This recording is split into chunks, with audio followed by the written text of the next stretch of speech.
शनि और कुंभ राशि।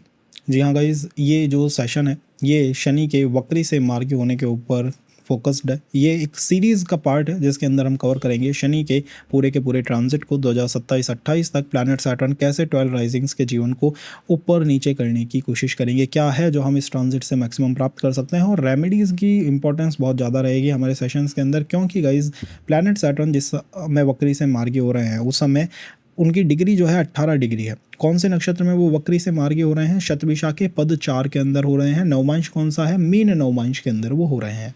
तो ये एक टर्म है, जैसे आप एस्ट्रोलॉजर के पास जाओगे तो आप कहोगे हाँ शतभिषा नक्षत्र पद 4 मीन नवमांश के अंदर शनि जो है वक्री से मार्गी हुए 15 नवंबर को। मीन नवमांश के बाद कौन सा नवमांश आता है? मेष नवमांश, जिसको शनि आने वाले समय में ट्रांजिट करेंगे। शनि 3 मंथ लेते हैं अराउंड एक नवमांश को ट्रांजिट करने में। तो आप देखिए शनि 3 मंथ तक एक मेष नवमांश की ऊर्जा को खींच के लेके आएंगे। अभी कुंभ राशि में शनि के पास 12 डिग्रियां बनी हुई हैं, 12 डिग्रीज और हैं जो उन्हें कवर करनी है इसी राशि के अंदर रह के, और 12 डिग्री कवर करने में वो 3 नवमांशों को और कवर करने जा रहे हैं। छठे नवमांश में वो वक्री से मार्गी हुए हैं, 3 नवमांश और हैं अभी जिन्हें वो कवर करेंगे। अब आप सोचिए जब वो मेष नवमांश के अंदर जाएंगे तो मेष की ऊर्जाएं कैसी निकलेंगी। इसीलिए भाग्य के जो स्वामी हैं गुरु वो इस समय वक्री हैं, और कर्म के जो स्वामी हैं शनि वो वक्री से मार्गी हो चुके हैं। तो कर्माधिपति का वक्री से मार्गी हो जाना, उसने पहले ही अपनी साइट को सेट कर लिया कि मैं पहले वक्री से मार्गी होऊंगा और मैं काम करना शुरू कर दूंगा। और भाग्याधिपति जो हैं वो अभी वक्री के अंदर बने हुए हैं। तो हमारे एफर्ट इस समय जो भी पर्सन कंसल्टेशन के लिए जाएगा वो इसी तरह की डिलेमा को लेके एस्ट्रोलॉजर के सामने बैठेगा। अगर वो रिलेशनशिप के कंसल्टेशन में है तो उसका कंसर्न यही होगा कि भाई मेरी एज जो है 40-45 है, मुझे एक प्रपोजल आया है जैसे ही शनि वक्री से मार्गी होते हैं, लेकिन मुझे खुश होना चाहिए था, फिर भी मैं खुश नहीं हूँ। फिर भी मुझे एक फियर जो है इनसिक्योरिटी का वो लगा हुआ है, मुझे नहीं पता कि इसके अंदर आगे कैसे चलना है। सेकंड, जो इस समय कहीं रिलेशन के अंदर फंसे हुए हैं उनके कंसर्न कैसे बनेंगे? The second marriage, second relation, या हो सकता है कि आपका पर्सन जो है किसी और पर्सन के साथ कनेक्टेड हो, और शतभिषा से पूर्व भाद्रपद नक्षत्र में होने वाला गोचर जो है शनि का या तो कहीं से पेरेंट्स को, सोसाइटी को रिलेशन के अंदर पुट कर देगा, उनको भी उस पूरे के पूरे डायमेंशन के अंदर ला के रख देगा। तो कंसर्न क्या होगा कि अब सब इन्वॉल्व हैं और मैं फियर में हूँ कि ये चीज़ आगे बढ़ेगी, कैसे बढ़ेगी। सैटर्न का ट्रांजिट किस लिए देखा जाता है? सैटर्न का ट्रांजिट देखा जाता है कि आप इनिशिएटिव कैसे दे रहे हैं। गुरु का ट्रांजिट देखा जाता है कि भाग्याधिपति आपको कितना सपोर्ट कर रहे हैं। सूर्य का ट्रांजिट देखा जाता है कि शक्ति कितनी है आपके पास इस पर्टिकुलर मंथ के अंदर, क्या स्टेटस प्राप्त हो पाएगा या नहीं हो पाएगा। शुक्र का ट्रांजिट देखा जाता है about your relationship side, about the material wealth side. तो हर प्लैनेट का ट्रांजिट एक स्पेसिफिक डायमेंशन की ऊर्जा को रिप्रेजेंट करता है। अब वो हर राइजिंग के लिए बदल सकती है। अगर आपके लिए शनि जो है आपकी लगन के स्वामी है तो शनि का ट्रांजिट आपके लिए बहुत इंपॉर्टेंट है। अगर वो आपके लिए दशम भाव के स्वामी है तो आपके प्रोफेशन के लिए बहुत इंपॉर्टेंट है। बट उसकी मूल कॉल क्या है? इनिशिएटिव देना। भाई प्रोफेशन में एक तो इनिशिएटिव साइड है, सेकंड साइड क्या है? लक, भाग्य, कि भाग्य मुझे सपोर्ट देगा या नहीं देगा। तो भाग्य के अधिपति कहाँ है इस समय गोचर पे? वो गोचर के अंदर वृषभ में है और वक्री हैं। अब वो मार्गी होते हैं around Feb, month of Feb 2025 में वो मार्गी होते हैं, उसके अराउंड के टाइम पे होते हैं। अब उसी समय आपको शनि जो है वो वृषभ नवमांश में दिखेंगे, मीन्स अपने नीच नवमांश से बाहर आते हुए दिखाई देंगे। तो प्लैनेट की कॉल क्या है? उसकी कॉल है कि अभी आप इनिशिएटिव जो दे रहे हैं उनको थोड़ा समझ के दीजिए, सोच विचार करके दीजिए, टाइम लेके दीजिए। मेष राशि मंगल की राशि है, केतु की ऊर्जाएं वहाँ रहती हैं, वो जल्दी चलती है बहुत तेज़ी से, और शनि ऐसे प्लैनेट है नहीं, यही मूल विरोधाभास है। तो सैटर्न कह रहे हैं कि आप थोड़ा समय लीजिए, थोड़ा उसके ऊपर सोच विचार करिए और फिर उसके अंदर आगे बढ़िए। हो सकता है कि आपके जो डिसीजंस है वो परिवर्तित हो जाए। मान लीजिए इस समय कोई अपने प्रोफेशन को लेकर कंसल्टेशन में जा रहा है, उसके कंसर्न क्या होंगे कि मुझे अपॉर्चुनिटी आई है, कुछ अवसर मुझे मिले हैं, लेकिन अभी भी मैं कंसर्न हूँ कि मैं इसमें जाऊँ या नहीं जाऊँ। उसका भाग्य है, कहीं ना कहीं गुरु उसको बताएगा कि भाई अगर इसके अंदर तुम जाते हो तो हो सकता है कुछ चैलेंजेस तुम्हें इन 2-3 मंथों में देखने को मिल जाएँ। अभी एक 200 करोड़ का प्रोजेक्ट जो है दैट इज शक्तिमान, पूरे यूट्यूब पे छाया हुआ है, ट्रोल हो रहे हैं मुकेश खन्ना जी, जो मतलब वो उन लोगों के भी एस्ट्रोलॉजर्स होते हैं। गाइस ऐसे नहीं है कि ये लोग इतने बड़े बड़े प्रोजेक्ट्स को लेके किसी भी दिन उतर आते हैं, इनके भी एस्ट्रोलॉजर्स होते हैं। बट कॉल एस्ट्रोलॉजर की क्या है? ठीक है, उन्होंने बताया होगा कि भाई शनि जो है वक्री से मार्गी हो गया है, अब आप इनिशिएटिव दीजिए, बिल्कुल कोई दिक्कत की बात नहीं है। जैसे ही वो प्रोजेक्ट लेके आए, वो गाना जैसे ही लॉन्च हुआ, जैसे ही वो प्रोजेक्ट आया, 200 करोड़ का प्रोजेक्ट मट्टी में मिल गया। क्यों मिल गया? ट्रोल हो गए। अब उस प्रोजेक्ट की वो एनर्जी नहीं है। तो आप समझे, जैसे किसी ट्रांजिट की चेंज होता है, कोई ट्रांजिट जैसे ही बदला है तो आपको उसको नवमांश के अंदर भी देखना चाहिए। और मैं तो कहूँगा उसके नवमांश में हमें बस 1-2 पॉइंट देखने चाहिए, प्लैनेट अस्त नहीं हो, नीच नवमांश में ना आ जाए और अपने शत्रु के नवमांश की ऊर्जा अंदर ना चला जाए। केवल 3 ऊर्जाओं को BPHS में महत्वपूर्ण माना गया है। भाई अस्त ना हो जाए, नीच नवमांश में ना आ जाए, शत्रु के अंदर ना चला जाए। इसमें क्या होता है कि प्लैनेट की मूल वाइब्रेशन कमज़ोर हो जाती है। जैसे गुरु भाग्य के स्वामी है, अगर नीच के हो गए नवमांश के अंदर तो उनकी वाइब्रेशन कमज़ोर हो जाएगी। फिर क्या होगा कि आप इनिशिएटिव देते जा रहे हैं बट तो भाग्य का पार्ट जो है वो साथ नहीं दे पाएगा, जनरली किसी का भी साथ नहीं देगा वो, बिकॉज भाग्य के स्वामी दब गए हैं, कमज़ोर हो गए हैं। तो शनि इस समय किस किस नवमांश को ट्रांजिट करेंगे? मेष को, वृषभ को और मिथुन को। वो वक्री से मार्गी हुए हैं मीन नवमांश के अंदर और उपाय भी मीन नवमांश में ही है। कोई नवमांश, कोई नक्षत्र अगर आपको हेल्प करता है वक्री से मार्गी होने में, इट मीन्स कि वो आपको एक अंडरस्टैंडिंग दे रहा है कि अब आपको पिछले कर्मों को भूलना चाहिए, पास्ट से बाहर आना चाहिए, लेफ्ट ओवर चीज़ों को जाने देना चाहिए और आगे बढ़ना चाहिए। और वहाँ पे इस समय केतु भी विद्यमान है। अगर आप नवमांश ट्रांजिट आज का ही चार्ट बना लो तो आपको दिखेगा केतु भी मीन में ही है। तो बेस्ट रेमेडी क्या है? लॉर्ड गणेशा की पूजा करना। बेस्ट रेमेडी क्या है? मीन नवमांश है, केतु है और उस समय चंद्रमा भी था वहाँ पे जब ये हुआ। तो केतु, चंद्रमा, शनि, इट मीन्स माता पार्वती, लॉर्ड गणेशा, इनकी पूजा करना। आप जैसे ही ये पूजा पाठ स्टार्ट करोगे, आप जैसे ही उनकी तरफ चलने लगोगे, लॉर्ड गणेशा का नाम भी लोगे, आपके मन में एक चेंज आएगा। और वो चेंज क्या होगा? नहीं यार, थोड़ा रुक जाते हैं, थोड़ा ठहर जाते हैं, थोड़ा समय देते हैं इस चीज़ को, फिर इसके अंदर आगे बढ़ेंगे, फिर इसके अंदर हम आगे इनिशिएटिव्स लेंगे। और जो बहुत जल्दी में इनिशिएटिव्स में आ गए हैं, किसी तरह के ट्रैप में चार्ट ले जा सकता है, क्योंकि इनिशिएटिव के जो मूल स्वामी है शनि, वो इस समय नीच नवमांश की तरफ बढ़ रहे हैं, उनकी अप्रोच नीच नवमांश की तरफ है। तो ये पहला एक बहुत इंपॉर्टेंट पॉइंट हुआ। सेकंड आते हैं स्पेसिफिक डायमेंशंस के ऊपर। देखिएगा ये शनि, गुरु, कोई भी प्लैनेट जब वक्री होता है तो वो क्या करता है कि वो पिछले कर्मों की तरफ जाने लगता है। उसको मन होता है कि यार मेरा अभी कोई काम है जो इस राशि में फिक्स नहीं हुआ है, ख़त्म नहीं हुआ है, वो मुझे क्लियर करना है। ये भी एक पॉइंट है कि राशि और नक्षत्रों में क्या फ़र्क है। राशि ऑब्जेक्टिव सेट करती है, क्या काम करना है। राशि और ग्रह मिलकर एक ऑब्जेक्टिव बनाते हैं कि भाई जैसे शनि एक्वेरियस में आए तो उन्होंने एक ऑब्जेक्टिव सेट करा कि यार इस समय मुझे ये काम करने हैं। बट वो काम करेंगे कैसे? उन्हें नक्षत्र का सपोर्ट चाहिए। तो नक्षत्र आपको बताया है कि टूल क्या होगा। इसीलिए ग्रह वक्री होने के अराउंड हमेशा नक्षत्र बदलते हैं, मोस्टली नक्षत्र चेंज करते हैं। इसलिए करते हैं कि जैसे गुरु जो शनि जो है पूर्व भाद्रा में थे, वक्री हुए शतभिषा और पूर्व Bhadra Lord is Jupiter, Shatabhisha Rahu. तो उन्होंने एक्सेप्ट करा कि यार जो मुझे काम कुंभ में करना है ना, वो गुरु से नहीं होगा, वो राहु से होगा। अब ये कैसा हुआ? जैसे रिलेशनशिप, पर्सन जो है सोसाइटी में देख रहा था, उसका मन हुआ नहीं यार society, institute, teaching and all ये हेल्प नहीं करेंगे, चलो मैं राहु की तरफ चलता हूँ। मैं चलता हूँ मैट्रिमोनियल साइट्स पे, मैं चलता हूँ फेसबुक पे, मैं चलता हूँ इंस्टा पे। लेकिन अब यहाँ पे एक फिर से चेंज आ गया, उसने इन चीज़ों को भी रिजेक्ट कर दिया। उसने कहा नहीं, गुरु से ही होगा। तो हो सकता है संबंध बन गया हो राहु के टाइम पे, और अब वो पर्सन जुपिटर की तरफ जाएगा कि वापस सोसाइटी की तरफ जाएगा, वापस समाज की तरफ जाएगा, वापस अपने रिलेशन को जज करेगा सोसाइटी के नॉर्म्स पे, टर्म्स के ऊपर। तो ये एक चेंज आता है। जब प्लैनेट राशि में होता है तो वो एक ऑब्जेक्टिव सेट करता है, नक्षत्र में आता है तो वो उसके लिए टूल बनाता है कि ये मेरा ऑब्जेक्टिव है, मेरा लक्ष्य है, मैं इसे कैसे प्राप्त करूँगा। मुझे बनना भाई सिविल सर्विस में कोई ऑफिसर है, अब मैं कैसे बनूंगा? क्या मैं ऑनलाइन एजुकेशन ले लूँ? क्या मैं दिल्ली चला जाऊँ? या क्या मैं घर से पढ़ाई कर लूँ? ऐसे ही तो पॉइंट बनते हैं। ऑब्जेक्टिव सेट कौन करता है? प्लैनेट करता है। प्लैनेट हमेशा राशि के साथ मिलकर एक ऑब्जेक्टिव को सेट करता है। थर्ड इज द मून कुंडली से देखें या लगन कुंडली से देखें। गाइस इतने एस्ट्रोलॉजी के वीडियोस आ गए, फ्लड है पूरा का पूरा, लेकिन फिर भी यही कन्फ्यूज़न मूल है कि चरण कुंडली क्या है, भाव चलित क्या है, लगन कुंडली क्या है। हर कुंडली का एक बेसिक रूल है, बेसिक एक काम है। लगन कुंडली is all about your supply, कि मैं दुनिया को क्या दे सकता हूँ। चंद्र कुंडली इज़ अबाउट द डिमांड, कि दुनिया मुझसे क्या चाहती है। So if you are in a business, if you are in a like a job service, कहीं पे आप हो, या आप रिलेशन को देखना चाहते हो कि भाई दुनिया मुझसे क्या चाहती है, क्या लोग मुझसे क्या चाहते हैं, ये सामने वाला पर्सन मुझसे क्या चाहता है, तो आप चंद्र कुंडली से देखिए, आपको ये पता लगेगा कि दुनिया आपसे क्या चाहती है। डिमांड, वो चाहते क्या है आपसे, और सप्लाई, कि मैं क्या दे सकता हूँ, आपकी लगन कुंडली बताती है। इतना सा ही तो फ़र्क है।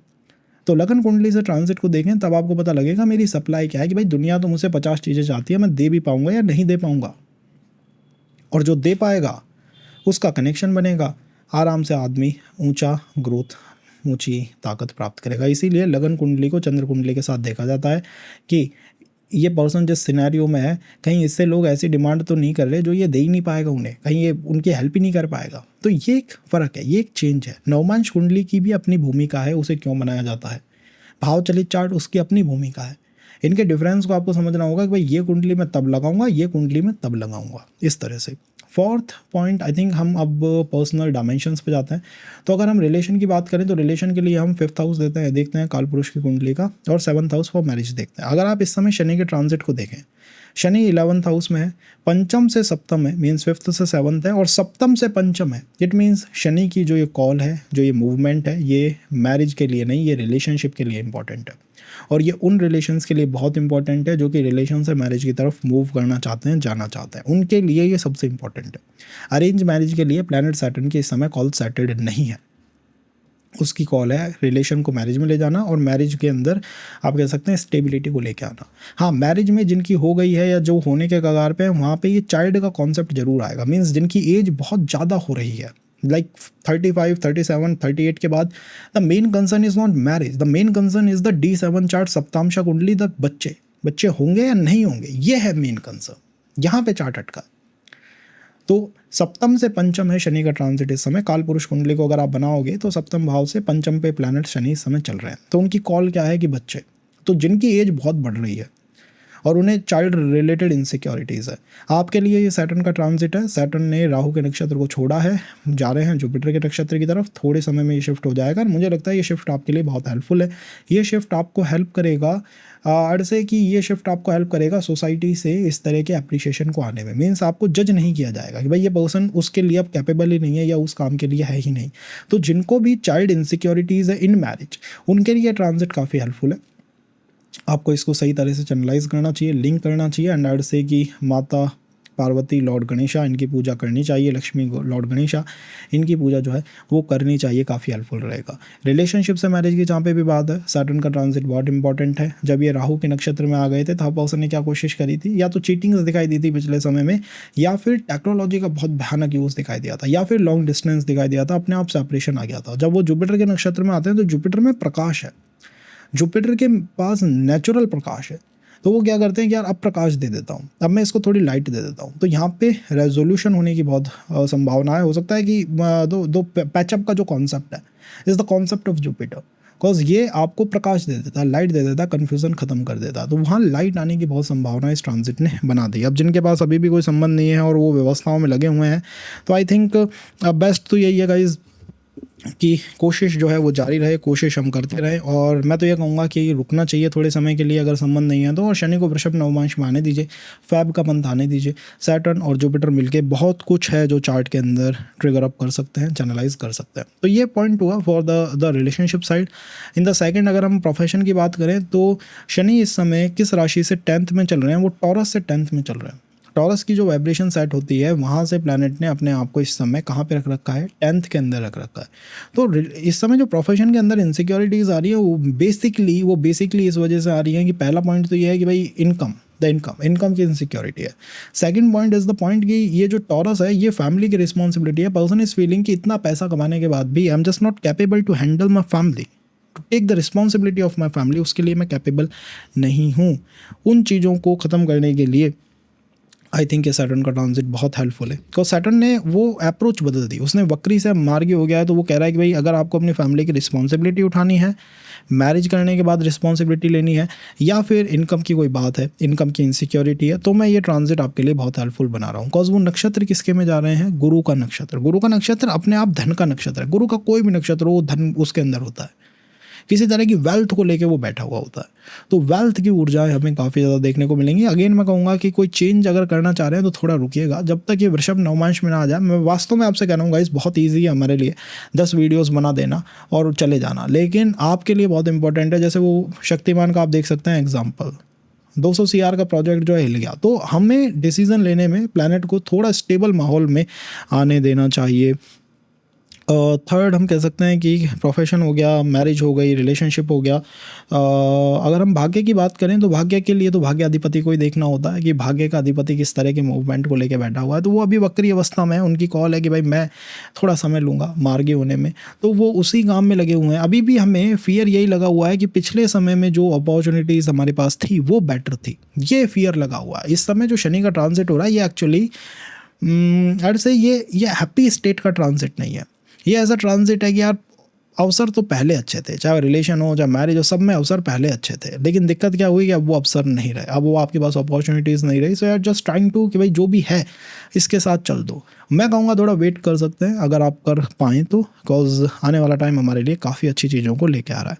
तो ये हुआ फॉर्चून के लिए। और अगर हम बात करें फाइनेंसेस एंड ऑल की, तो सैटर्न का कुंभ राशि के अंदर वक्री से मार्गी होने जाना। कुंभ इज़ वॉट? कुंभ इज़ एक घड़ा जिसमें से पानी निकल रहा है, अपॉर्चुनिटीज़ आ रही हैं।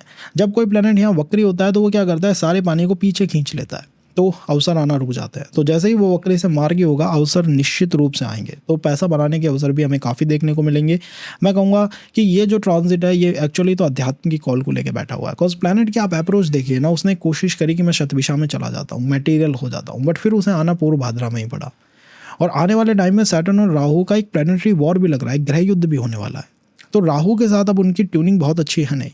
मैं कहूँगा कि हमें अपने टूल बदल देने चाहिए। जुपिटर को आपको अपना टूल बना लेना चाहिए। जुपिटर इज़ द अध्यात्म की साइड, रिलीजन की साइड, स्पिरिचुअल होने की साइड चलना चाहिए। अब यहाँ पे ऐसे भी लोग होंगे कि भाई मैं भगवान में नहीं मानता या नहीं करता, तो आपके लिए हो सकता है कि आप केवल और केवल सामान्य मेडिटेशन करें, लेकिन राहु की कॉल से थोड़ा दूर होना चाहिए, जुपिटर की कॉल को अपनाना चाहिए। Jupiter is your health, physical health पे ध्यान देना चाहिए। आप जुपिटर को धीरे धीरे अच्छा कर सकते हैं, बेटर कर सकते हैं अगर आप अपनी फिजिकल हेल्थ पे ध्यान देने लगें तो फिजिकल हेल्थ पे ध्यान देना बहुत आवश्यक है। राहु से फिजिकल हेल्थ की जगह राहु से जो मेंटल हेल्थ है, व्याधि, वो ज़्यादा चलती है। तो आदि व्याधि में से आई थिंक फिजिकल हेल्थ के ऊपर ध्यान देना यहाँ पे काफ़ी हेल्पफुल हो सकता है। व्हेन सैटर्न अप्रोचेज द पूर्व भाद्रा, जब सैटर्न जो है वो पूर्व भाद्रा की तरफ चलते हैं, मूव करते हैं। So this is for the transit. हमने एक जनरल एक रूपरेखा खींचने की कोशिश करी है। नवमांश के अंदर काफ़ी सारे पॉइंट होते हैं किसी भी ट्रांजिट के। तो इफ़ यू से कि भाई शनि इस समय मीन में आ रहा है, मैं आपको 3 नवमांशी कवर कर लेते हैं हम। तो तीनों में से एक सेकंड दीजिए आप मेरे को।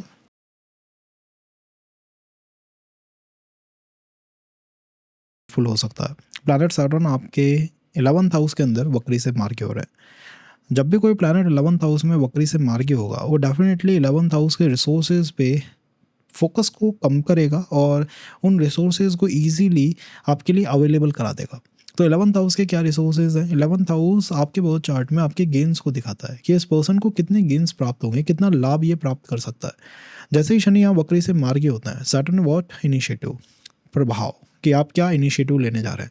और इनिशिएटिव के स्वामी ने कह दिया कि मैं वक्री से मार्गी हो रहा हूँ तुम्हारे 11th हाउस में, तो तुम्हें मैं इनिशिएटिव लेने में हेल्प करता हूँ, कम्स टू योर लाइफ। और उनसे हमें लाभ भी प्राप्त हो सकता है, गेन भी प्राप्त हो सकता है। क्या हमें थोड़ा समय लेना चाहिए इस ट्रांजिट को चैनलाइज करने में? आई थिंक सो, क्योंकि शनि यहाँ पे मूल रूप से कारक तो आपके प्रोफेशन के है, तो वो अच्छे जॉब अपॉर्चुनिटीज़ को आने वाले टाइम के अंदर इस चार्ट के अंदर लेके आ सकता है। लेकिन अगर आप सैटर्न के तीनों एस्पेक्ट्स को देखोगे तो वो इस तरह से बने हुए हैं कि आपकी लगन के ऊपर उनका प्रभाव है, आपके 5th हाउस के ऊपर उनका प्रभाव है, और आपके 8th हाउस के ऊपर भी उनका प्रभाव लगा हुआ है। तो यहाँ पर आई थिंक बहुत हेल्प हमें मिल सकती है कम्स टू द पर्सनैलिटी, कि भाई पर्सनैलिटी में कोई चेंज आया, पर्सन ने खुद के ऊपर वर्क करना स्टार्ट कर दिया, रिलेशनशिप की साइड, एजुकेशन की साइड, इन तरफ से नई अपॉर्चुनिटीज़ उठ के हमारे जीवन के अंदर आ सकती हैं। उनके ऊपर क्या सीधा ही जंप कर देना चाहिए? मुझे लगता है कि समय लेना चाहिए, क्योंकि शनि यहाँ पर मेष नवमांश को ट्रांजिट करने जा रहे हैं, जो कि आपकी लगन को रिप्रेजेंट करती है, जिसकी एनर्जी। तो शनि आपके ऊपर प्रभाव अपना बनाए हुए हैं, आपकी पर्सनालिटी के ऊपर अपना प्रभाव बनाए हुए हैं। हो सकता है कि थोड़ा हम इस समय कोल्ड और ड्राई हो जाएं कि भाई हमारे पास अवसर आ रहे हैं, कोई पर्सन हमें अप्रोच कर रहा है, जॉब की कुछ अपॉर्चुनिटीज़ निकल के आ रही हैं, but comes to my initiative side या खुद की मेरी पर्सनैलिटी, उसमें थोड़ा कोल्ड होना, थोड़ा ड्राई होना हमें दिखाई देता है। तो क्या वो कोल्ड होना, ड्राई होना हमारे लिए हेल्पफुल है? I think so, because Jupiter इस समय वक्री बने हुए हैं, भाग्य के अधिपति। और आपके लिए सैटर्न हेल्पफुल है या फिर जुपिटर हेल्पफुल है? तो simple answer is the Jupiter is helpful for you. So the planet is retrograde still. I think हमें हमारी वाइब को जुपिटर के ही अराउंड रखना चाहिए। और ये एरीज लगन के, मेष लगन के लोग जो हैं जातक देख पाएंगे कि इतने भी अवसर उनके पास आ जाते हैं, फिर भी वो जो फियर है, वो जो इनसिक्योरिटी का टच है, वो जीवन से नहीं जा पा रहा है। क्यों नहीं जा पा रहा है? Just because of this Jupiter. कि जुपिटर अभी रेट्रो है, जुपिटर अभी उसी पोजीशन के ऊपर बरकरार है। तो प्लैनेट आपसे कह रहा है कि आपको थोड़ा समय लेना चाहिए, स्टिल पास्ट में जो हमारे पास अवसर थे उनको ही फिगर आउट करना चाहिए और अगर मैं करियर के बारे में बात करूँ तो मूल रूप से तो शनि जो है 10th हाउस के लॉर्ड है, तो उनका वक्री से मार्गी होना 11th हाउस के अंदर अच्छी जॉब अपॉर्चुनिटीज़ हमारे पास ला सकता है, और वो हो रहे हैं मीन नवमांश में। और आने वाले समय में गुरु के अंदर, गुरु के नक्षत्र हाउस को विजिट करेंगे, गुरु के ऊर्जा में जाएंगे, तो मीन नवमांश कहाँ है आपके 12th हाउस के अंदर। आई थिंक प्रोफेशन में 12th house is playing indirectly very important role comes to the import export, drop shipping, ये सर्विसेज हो गई या फ्रीडम हो गई। मेष लगन वाले हो सकता है कॉल उनके आए कि फ्रीडम चाहिए मुझे तो अपना कुछ खुद का कुछ करना है। ऐसी कॉल कहाँ से उठ के आ रही है? Just because of this transit. And the second side is कहीं ना कहीं आई थिंक इम्पैक्ट जो है वो गुरु का इस शनि के ऊपर इंक्रीज़ हो रहा है। तो जो हम अब तक चैलेंजेस को फेस कर रहे थे ऑफ प्लैनेट राहु, वो हमारे जीवन से जाने वाले हैं। रिलेशनशिप के फ्रंट के ऊपर जुपिटर इंक्रीज़ हो रहा है, तो डेफिनेटली सोसाइटी कहीं ना कहीं से इनटू द पिक्चर आ रही है। हो सकता है समाज से ही उठ के कोई रिलेशन जो है आ जाए, बट चाहे वो किसी भी तरह से आए, बट वो आखिर में जाके रिलेशनशिप के ही फ्रंट के ऊपर जाके फॉल करेगा। थर्ड फ्रंट में अगर हम कहें भाग्य के लिए कैसा है, तो भाग्य के लिए शनि का वक्री से मार्गी हो जाना काफ़ी हेल्पफुल है। शनि एक ऐसे प्लैनेट हैं जो कि अगर वक्री हो गए तो वो कार्मिक बाउंडेशंस को दिखाते हैं कि भाई बहुत कार्मिक रिस्पॉन्सिबिलिटी है दुनिया में। अब वो वक्री से जब मार्गी होंगे तो वो कार्मिक ईज लेके आएंगे, थोड़ा आपको समय देंगे, बट फिर भी समय लेना चाहिए। फैब के बाद ही कोई फंडामेंटल डिसीजन लेना चाहिए, बिकॉज अभी शनि जो है उनका रास्ता कांटों से भरा हुआ है, मेष नवमांश से आगे। तो ये समझ सकते हैं आप कि हमसे वो ऐसा ना हो कि हमसे हमारा मैनेजर, हमसे हमारा बॉस, हमसे हमारा स्टार्टअप काम ही कराता रहे और कुछ रिजल्ट ना ला के दे। ये एक फियर है, और इसको अगर डील करना है, इसको अगर ख़त्म करना है, तो बेस्ट इज़ लॉर्ड गणेशा, उनकी कृपा हमें लेनी चाहिए अपने चार्ट में, ताकि हम एक सही डायरेक्शन पे आ सके, एक सही डिसीजन ले पाएँ कि भाई क्या करूँ क्या ना करूँ, बस इतना पता लगना है बस। कंपटीशन एंड ऑल, इनको क्लियर करने की वाइब आराम से इस ट्रांजिट के माध्यम से बन सकती है। रिसर्च, एजुकेशन, इनकी वाइब इस ट्रांजिट से काफ़ी हेल्पफुल बन रही है। और जो भी होगा उसमें जुपिटर का टच है, 12th हाउस का टच है, 9th हाउस का टच है। आई थिंक फादर का इन्फ्लुएंस आ रहा है हमारे इनिशिएटिव टेकिंग पे। हम फादर हमें बता रहे हैं कि किस तरह का इनिशिएटिव लो। और फॉरेन ट्रेवल, विदेश, ये भी कहीं ना कहीं से इनटू द पिक्चर जो है आता हुआ दिखाई दे रहा है। लॉन्ग डिस्टेंस के संबंध जो है इनटू द पिक्चर आते हुए दिखाई दे रहे हैं, just cause of this transit. Second अगर हम बात करें वृषभ के लिए, तो राजयोगकारी प्लैनेट है वक्री से मार्गी in the 10th house. 10th house is all about your profession, तो पूरे के पूरे ट्रांजिट की कॉल जो है आपकी वर्क लाइफ के ऊपर लगी हुई है। एक वक्री प्लैनेट चैलेंजेस को दिखाता है, डेडलॉक्स को दिखाता है, तो उसमें चैलेंजेस बहुत रहते हैं, काम आदमी करता है और डीले का फेस वो करता रहता है, डीले उसके लिए आते रहते हैं। और जब आप शनि के वर्क को कंप्लीट नहीं करते हैं तो होता क्या है कि सैटर्न से 12th हाउस के ऊपर उसका पूरा प्रेशर शिफ्ट हो जाता है। तो सैटर्न से यहाँ 12th हाउस कौन से हैं? 9th हाउस, आपका भाग्य है। तो आप शनि का काम नहीं करोगे, आप मान लीजिए एक दिन जॉब से छुट्टी ले लो, 2 दिन जॉब से हॉलीडे ले लो, सैटर्न का काम पूरा नहीं हो रहा, 9th हाउस बिगड़ेगा। हो सकता है कि हम घर से बाहर भी ना निकल पाएँ, हाँ हो सकता है हम हॉलीडेज़ भी ना जा पाएँ, हो सकता है कि हम जाएं और हमको हेल्थ के इश्यूज़ देखने को मिले। तो सैटर्न उसको डेडलॉक बना रहा है बार बार कि मेरा काम करो, मेरा काम करो, मेरा काम करो। अब वो कॉल ख़त्म हो रही है प्लैनेट, क्या वो कह रहा है कि आपको एंजॉय करने को मैं समय दे सकता हूँ, फ्रीडम की उम्मीद मुझसे अब की जा सकती है। एंड इस ट्रांजिट में जो हिडन पॉइंट है वो है मीन नवमांश। मीन के अंदर ये सारा का सारा गेम जो है हो रहा है। मीन में वो वक्री से मार्गी होते हैं और आने वाले समय में वो मेष नवमांश की तरफ जाते हैं। अगर आप मुझसे पूछें कि प्रोफेशन के लिए ट्रांजिट कैसा है, तो अर्थ से कि भाई शानदार ट्रांजिट है। एट दी एंड हमें थोड़ी फ्रीडम इस ट्रांजिट से मिली है। राजयोगकारी प्लैनेट जो है बेटर परफॉर्म करने लगेगा। पिछले कुछ चैलेंजेस हमारे जीवन में जो आ रहे थे उनसे हम बाहर निकल पाएंगे और हमारी फ्यूचर की जो ग्रोथ है उसको ये ट्रांजिट जो है सिक्योर करता हुआ चलता है। अगर यहाँ सैटर्न के ट्रांजिट को मीन नवमांश से कनेक्ट किया जाए तो वो आपके 11th हाउस से कनेक्ट में आ रहा है। तो 11th हाउस का रोल इस ट्रांजिट के ऊपर है, दिखाई नहीं देता बट इस ट्रांजिट के ऊपर उसका रोल बना हुआ है। तो 11th house is what? 11th house is your friend circle, social media. 11th house digital media है। 11th हाउस जो है आपको यूनिवर्स के साथ कनेक्ट करता है। तो आई थिंक अपॉर्चुनिटीज़ जब भी हम तलाश करने जाएं हम 11th हाउस को प्रायोरिटी पे रखें। कि मान लीजिए कोई पर्सन पूछता है कि प्रोफेशन में कहाँ से कुछ बेटर हो सकता है, तो अगर हमें पिक करना है तो मैं जाऊँगा 11th हाउस के साथ, जो कि ऑल अबाउट है फ्रेंड सर्कल। हो सकता है आपका फ्रेंड सर्कल आपको हेल्प कर जाए किसी काम को करने में, बेटर किसी काम को करने में। सेकंड हो सकता है सोशल मीडिया, आपको वहाँ से इजीली लोग मिल जाएं जो आपके काम को हैंडल कर सकते हैं, आपके काम को कर सकते हैं।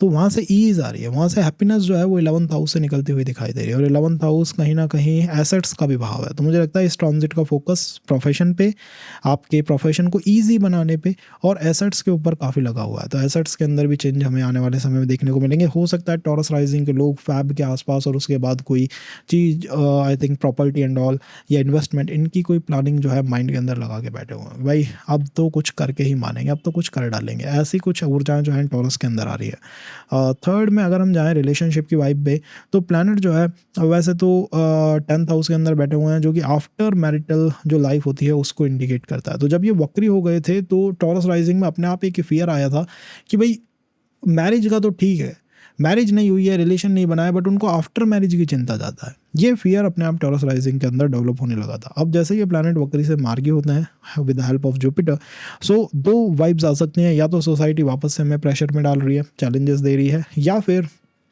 सोसाइटी जो है हमें हेल्प करने के लिए तैयार खड़ी हुई है। तो अभी भी वो मैरिटल हैप्पीनेस के ऊपर प्लैनेट की कॉल पूरी की पूरी इस चार्ट के अंदर लगी हुई है। मैरिटल हैप्पीनेस उसको बेटर करने में इस ट्रांजिट की रोल और अहम भूमिका बहुत अहम आपको देखने को मिलेगी कि हाँ, संबंध बन गए, संबंध चल गए और संबंध बेटर हो गए। क्या ये ट्रांजिट कई नए संबंध हमारे जीवन के अंदर इस्टेब्लिश कर सकता है, या पुराने के अंदर ये क्या कुछ कर सकता है?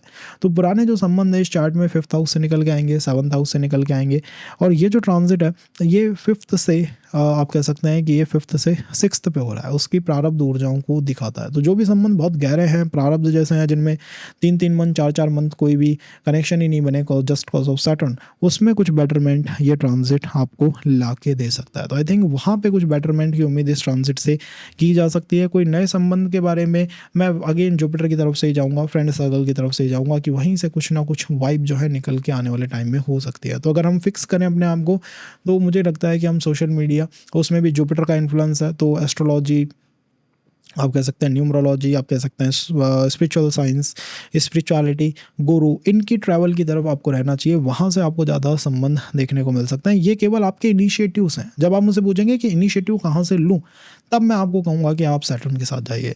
जब भाग्य की बात आएगी तो हम जुपिटर के साथ जाते हैं, जो कि अभी राइजिंग के अंदर ही वक्रत्व लगा के बैठा हुआ है, तो उसकी अलग वाइब है। और इस प्लैनेट की, इस ट्रांजिट की, इस एनर्जी की, इस फ्रीक्वेंसी की अलग वाइब हमें देखने को मिली है। तो दोनों वाइब्स के अंदर जो है फ़र्क डेफिनेटली अभी बना हुआ है। अगर हम बात करते हैं मिथुन की, तो मिथुन के लिए आने वाले टाइम में क्या हो सकता है, मिथुन ऊर्जाएं जो हैं वो किस तरह से अपने आप को चला रही हैं, किस तरह से अपने आप को दिखा रही है, क्या कर रही है मिथुन की एनर्जीज। तो मिथुन जो लगन है उसमें ये जो ट्रांजिट है आपको 9th हाउस के अंदर होता हुआ देखने को मिलेगा।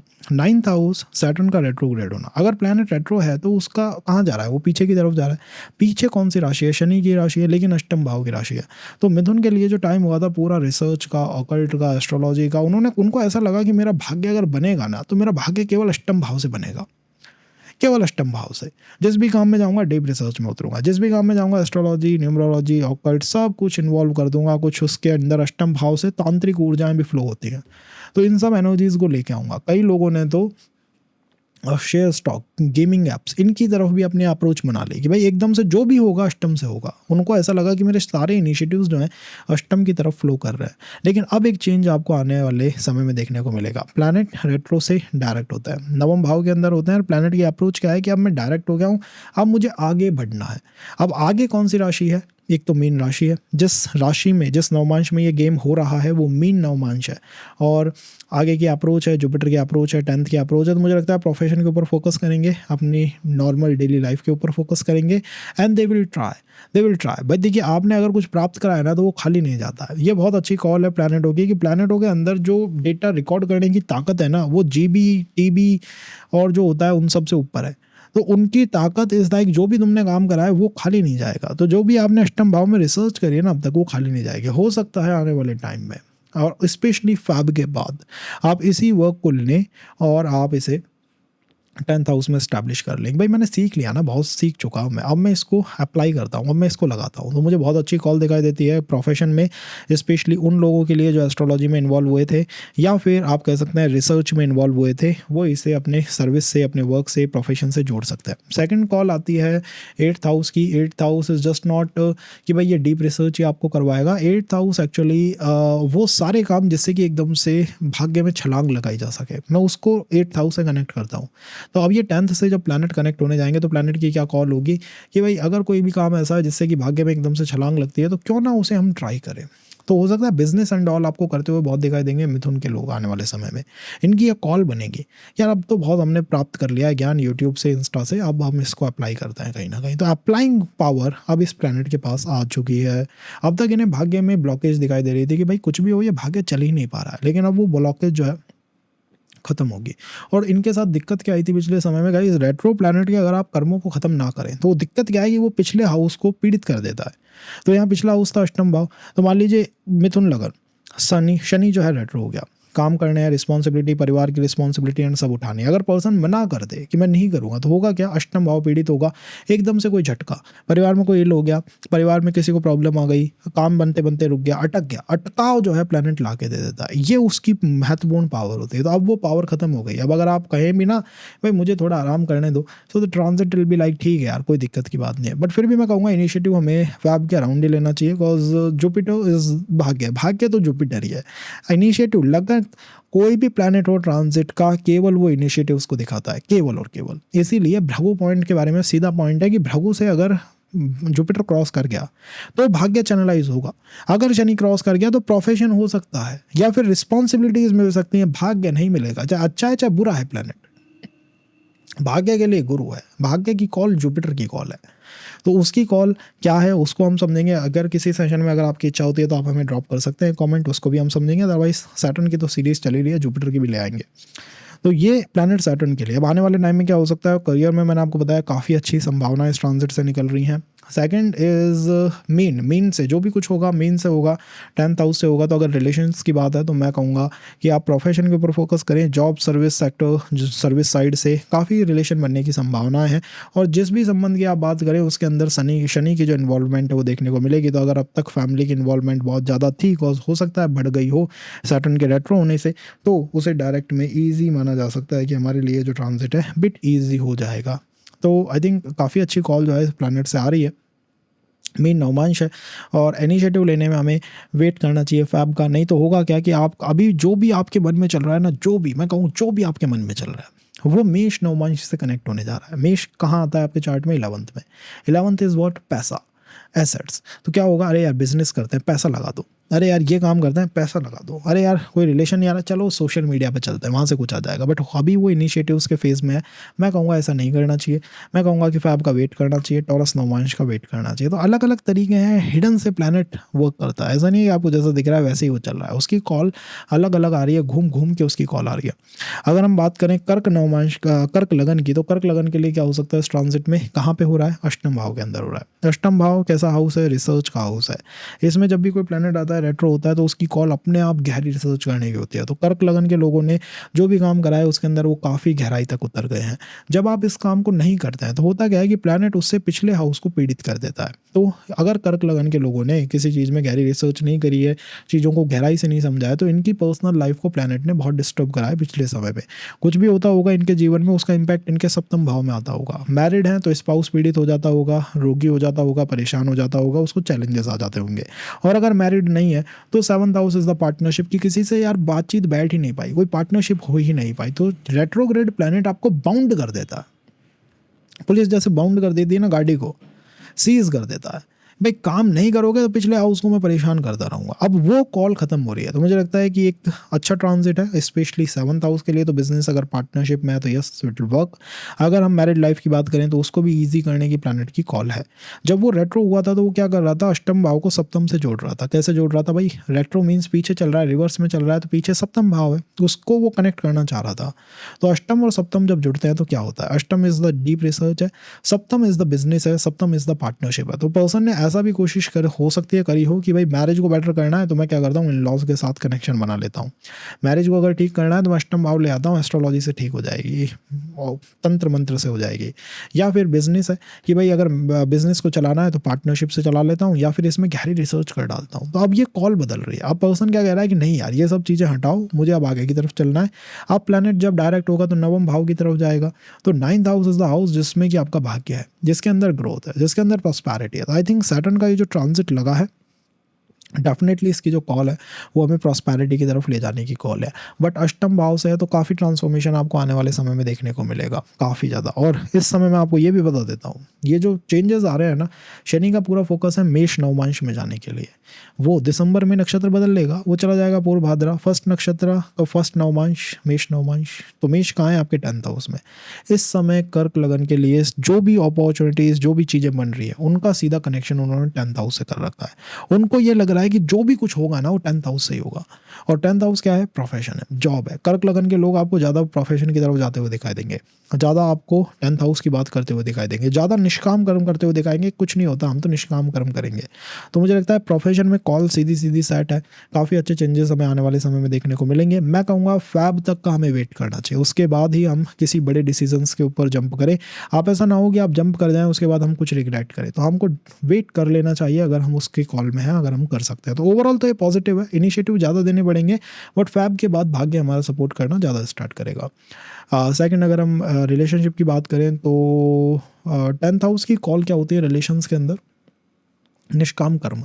निष्काम मीन्स है कि ना ईगो है ना कुछ है। तो पर्सन यहाँ पे मुझे लगता है कर्क लगन वाले दबे हुए हैं बेचारे, तो उनकी यही कॉल है कि भाई चल जाए, अब चाहे निष्काम की तरह चल जाए, बिन कोई गेन नहीं हो तो भी चल जाए। बस वही कॉल उन्होंने अपना रखी है। और मुझे लगता है कि ये कॉल हमारे लिए हाल फिलहाल में ठीक नहीं है। इसको आप चाहें तो फैब तक तो ये कॉल आपकी चल जाएगी, तब तक तो आप ऐसे बने रहेंगे, लेकिन फैब के बाद एक चेंज है, फिर ऐसा नहीं बन पाएंगे हम। तो हमें देखना चाहिए कि हम किस कॉल को लेके अपने जीवन में चलें। क्या कोई नया संबंध मिल सकता है? मुझे लगता है निश्चित रूप से मिल सकता है। निश्चित रूप से फोकस आपको मेष नहीं वृषभ नवमांश पे भी करना चाहिए, जो कि आपका फ्रेंड सर्कल है। तो कोई पर्सन जो है फ्रेंड सर्कल के थ्रू या फिर 10th हाउस के थ्रू हमारी लाइफ के अंदर स्टैब्लिश हो सकता है। So this is the first call. अब हम जुपिटर के ऊपर भी एक सीरीज़ करेंगे जिसमें हम देखेंगे कैसे भाग्य के अधिपति जो है काफ़ी चेंजेस हमारे जीवन के अंदर लेके आ रहे हैं। तो अगर आप वो चाहते हैं वो भी हम करें तो कॉमेंट आपका है गाइस, बॉक्स आपका है, आप भर दीजिए उसे, हम डेफिनेटली लेके आएंगे।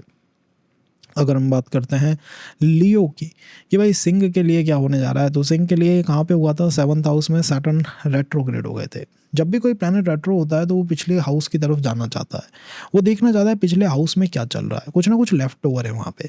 तो अगर हम पिछले हाउस को देखें तो शनि जो है वक्री हुए थे 7th हाउस में और छठे की तरफ वो जा रहे थे। 7th house is what? The partnership. 7th house की मूल भावना पार्टनरशिप है और आपकी कमियों को रिप्रेजेंट करता है कि मेरे अंदर कितनी सारी कमियाँ हैं।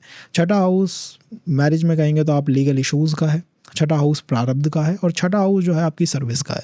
तो मुझे लगता है लियो लगन के जीवन में जो थीम थे पिछले समय में वो ऐसे थे कि भाई ठीक है, जॉब में इश्यूज़ हैं, मैं एक्सेप्ट कर लूँगा, बट मेरे अंदर इश्यूज़ हैं, मैं अपने ऊपर वर्क कर लूँगा, बट मैं चला लूँगा। हर जगह उन्होंने वो एक्सेप्ट कर लिया था कि ठीक है हम चला लेंगे। बिकॉज सप्तम भाव मारक भाव, उसका स्वामी, उसका अधिपति ज़्यादा चेष्टा बल ले आया था, उसके पास पावर ज़्यादा हो गई थी। अब कॉल बदल चुकी है, अब प्लैनेट कह रहा है कि नहीं 7th 6th में हम नहीं जाएंगे, अब हम झुकना बंद करेंगे, अब हम बोर्ड डाउन होना बंद करेंगे, अब हम अपने एटीट्यूड के ऊपर फोकस करेंगे, पर्सनालिटी पे फोकस करेंगे and we just going to the 8th house. 8th house थोड़ा इनसिक्योरिटीज़ का हाउस है, रिसर्च का हाउस है। तो मुझे पहला चेंज यही दिखाई देता है कि पूरे लियो लगन के जितने भी जातक हैं उनके अंदर वो रिसर्च की भावना ज़्यादा आ रही है। उन्होंने बोर्ड डाउन करना बंद कर दिया, उन्होंने कह दिया नहीं यार हम नहीं करेंगे, चाहे जॉब जाए, चाहे जो हो जाए देखा जाएगा। बट अब हम अष्टम की तरफ जाएंगे। मैरिज में in laws will play the most important role. In the second front profession के अंदर research will play the most important role. Upskilling reskilling का टाइम जो है वो आ चुका है। नॉट फ्रॉम दिस पर्सपेक्टिव कि मैं बोर्ड डाउन करूं और मैं एक्सेप्ट करूं मेरी जो भी मिस्टेक बताई जा रही है, बट फ्रॉम दिस साइड कि भाई मुझे दिखता है कि something is not right, so if I know something is not right I will make it right. ये जो कॉल है ये प्लैनेट ने इस समय एक्सेप्ट कर लिया, अपना लिया। तो ओवरऑल ये ट्रांजिट इस तरह हमारे जीवन में हो रहा है। अब इसकी हिडन कॉल क्या है, कहाँ पे वक्री से मार्गी हुए हैं प्लैनेट? मीन नवमांश में केतु भी है, चंद्रमा भी है, तो सेपरेशन की टेंडेंसी है इसके अंदर। मुझे लगता है कि लियो लगन के लिए शुरुआत जो है थोड़ी सेपरेशन भरी रही है, जिसमें जॉब से एंड ऑल चीज़ों से मतलब थोड़ा एक धक्का लगना, थोड़ा पीछे आना उन्होंने फेस करा है, देखा है। आने वाले समय में क्या होगा? मीन नवमांश के अंदर ये सारा गेम हो रहा है जो कि आपके अष्टम में है। तो अष्टम भाव हेल्पिंग यू अलॉट। अष्टम भाव इज़ लाइक वही सारी कॉल्स हैं, मैरिज में इन लॉज एंड ऑल वो सारी सेम कॉल है। एडिशनल ये है कि 8th हाउस जो है वो कहीं ना कहीं आपके एकदम से आती हुई सफलताओं को दिखाता है। तो अगर मैं कहूँ कि अगर हम रेमेडीज़ में लॉर्ड गणेशा, माता पार्वती विद लॉर्ड गणेशा इनको इन्वॉल्व रखें, इनकी पूजा पाठ की तरफ हम ध्यान दें, और अष्टम भाव के लिए माँ काली की भी पूजा अर्चना की जा सकती है। तो इनके ऊपर अगर हम ध्यान देते हैं तो हम इसको चैनलाइज सही कर सकते हैं, और हम हो सकता है कि एकदम से जॉब की अपॉर्चुनिटीज़ या फिर रिलेशन के अंदर व्यवस्थाएं सेटअप कर लें।